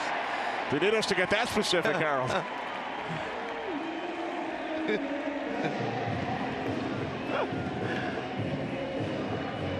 Told you our guys are working hard.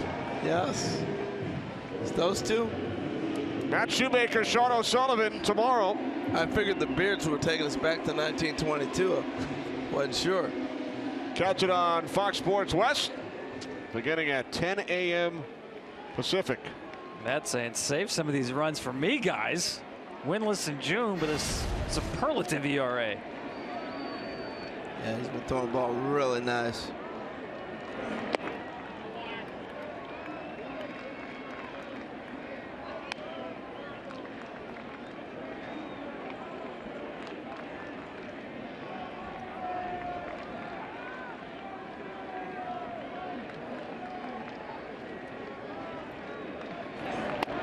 Mookie Betts with 3 extra base hits tonight, 2 doubles and a home run.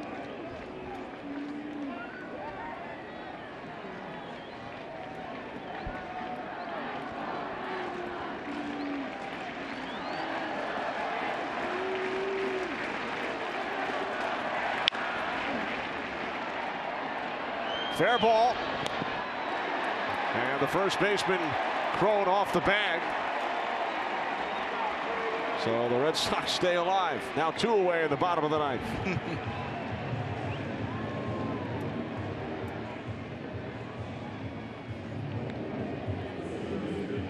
How about this guy? C.J. Cron, Carlos Perez, first teammates ever to combine for 11 hits and 11 runs batted in one game.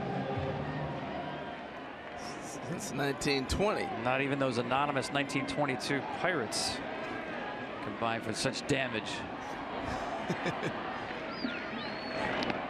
Who was? Let me see. I'm trying to think of who that might have been. Pie Trainer. Now, who's the famous baseball card that? Honus Wagner. He has to be one of them.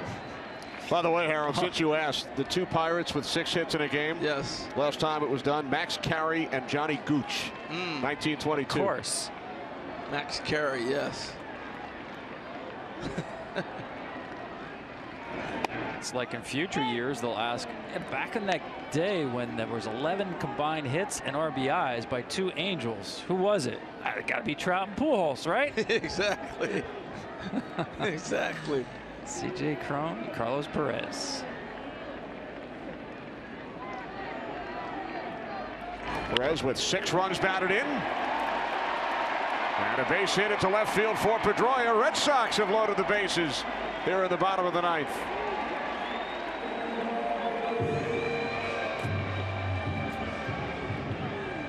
You see the at-bat Pedroia has there. Mookie Betts hustling down the line. That's that veteran difference.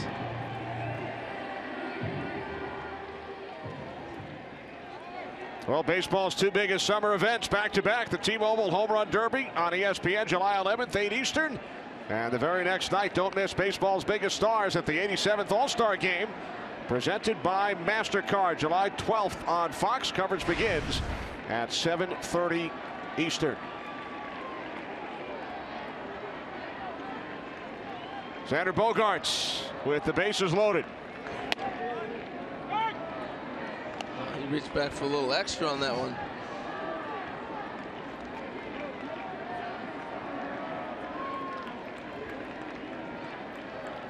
C.J. Cron, 6 hits, 2 home runs, 5 runs batted in. Carlos Perez, 5 hits, 6 runs batted in. 5 RBI for Albert Pujols. He got things started with a 2-run shot in the first. Angels with an 11-run 7th inning.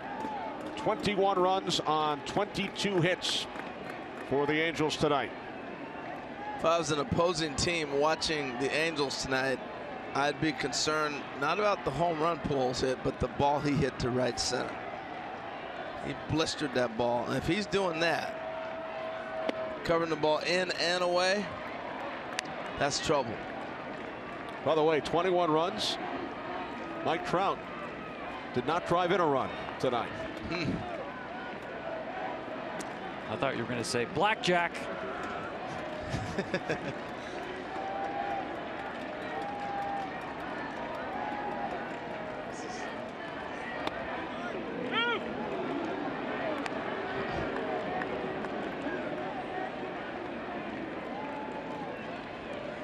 Everybody out there right now is just wanting one more out. They are. And then they will do it again in just over 14 hours. Yes.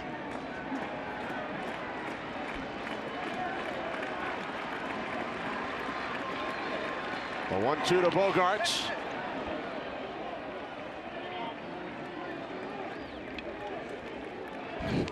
It's 21-2, and he's breaking off sliders in the dirt.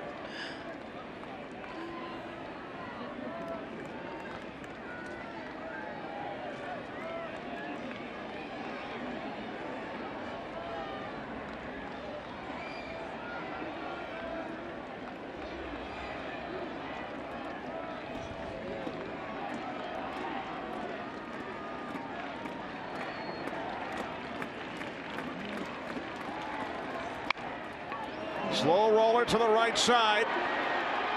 And that will do it. The Angels, after losing 5-4 last night in the series opener, come back with 21 runs on 22 hits.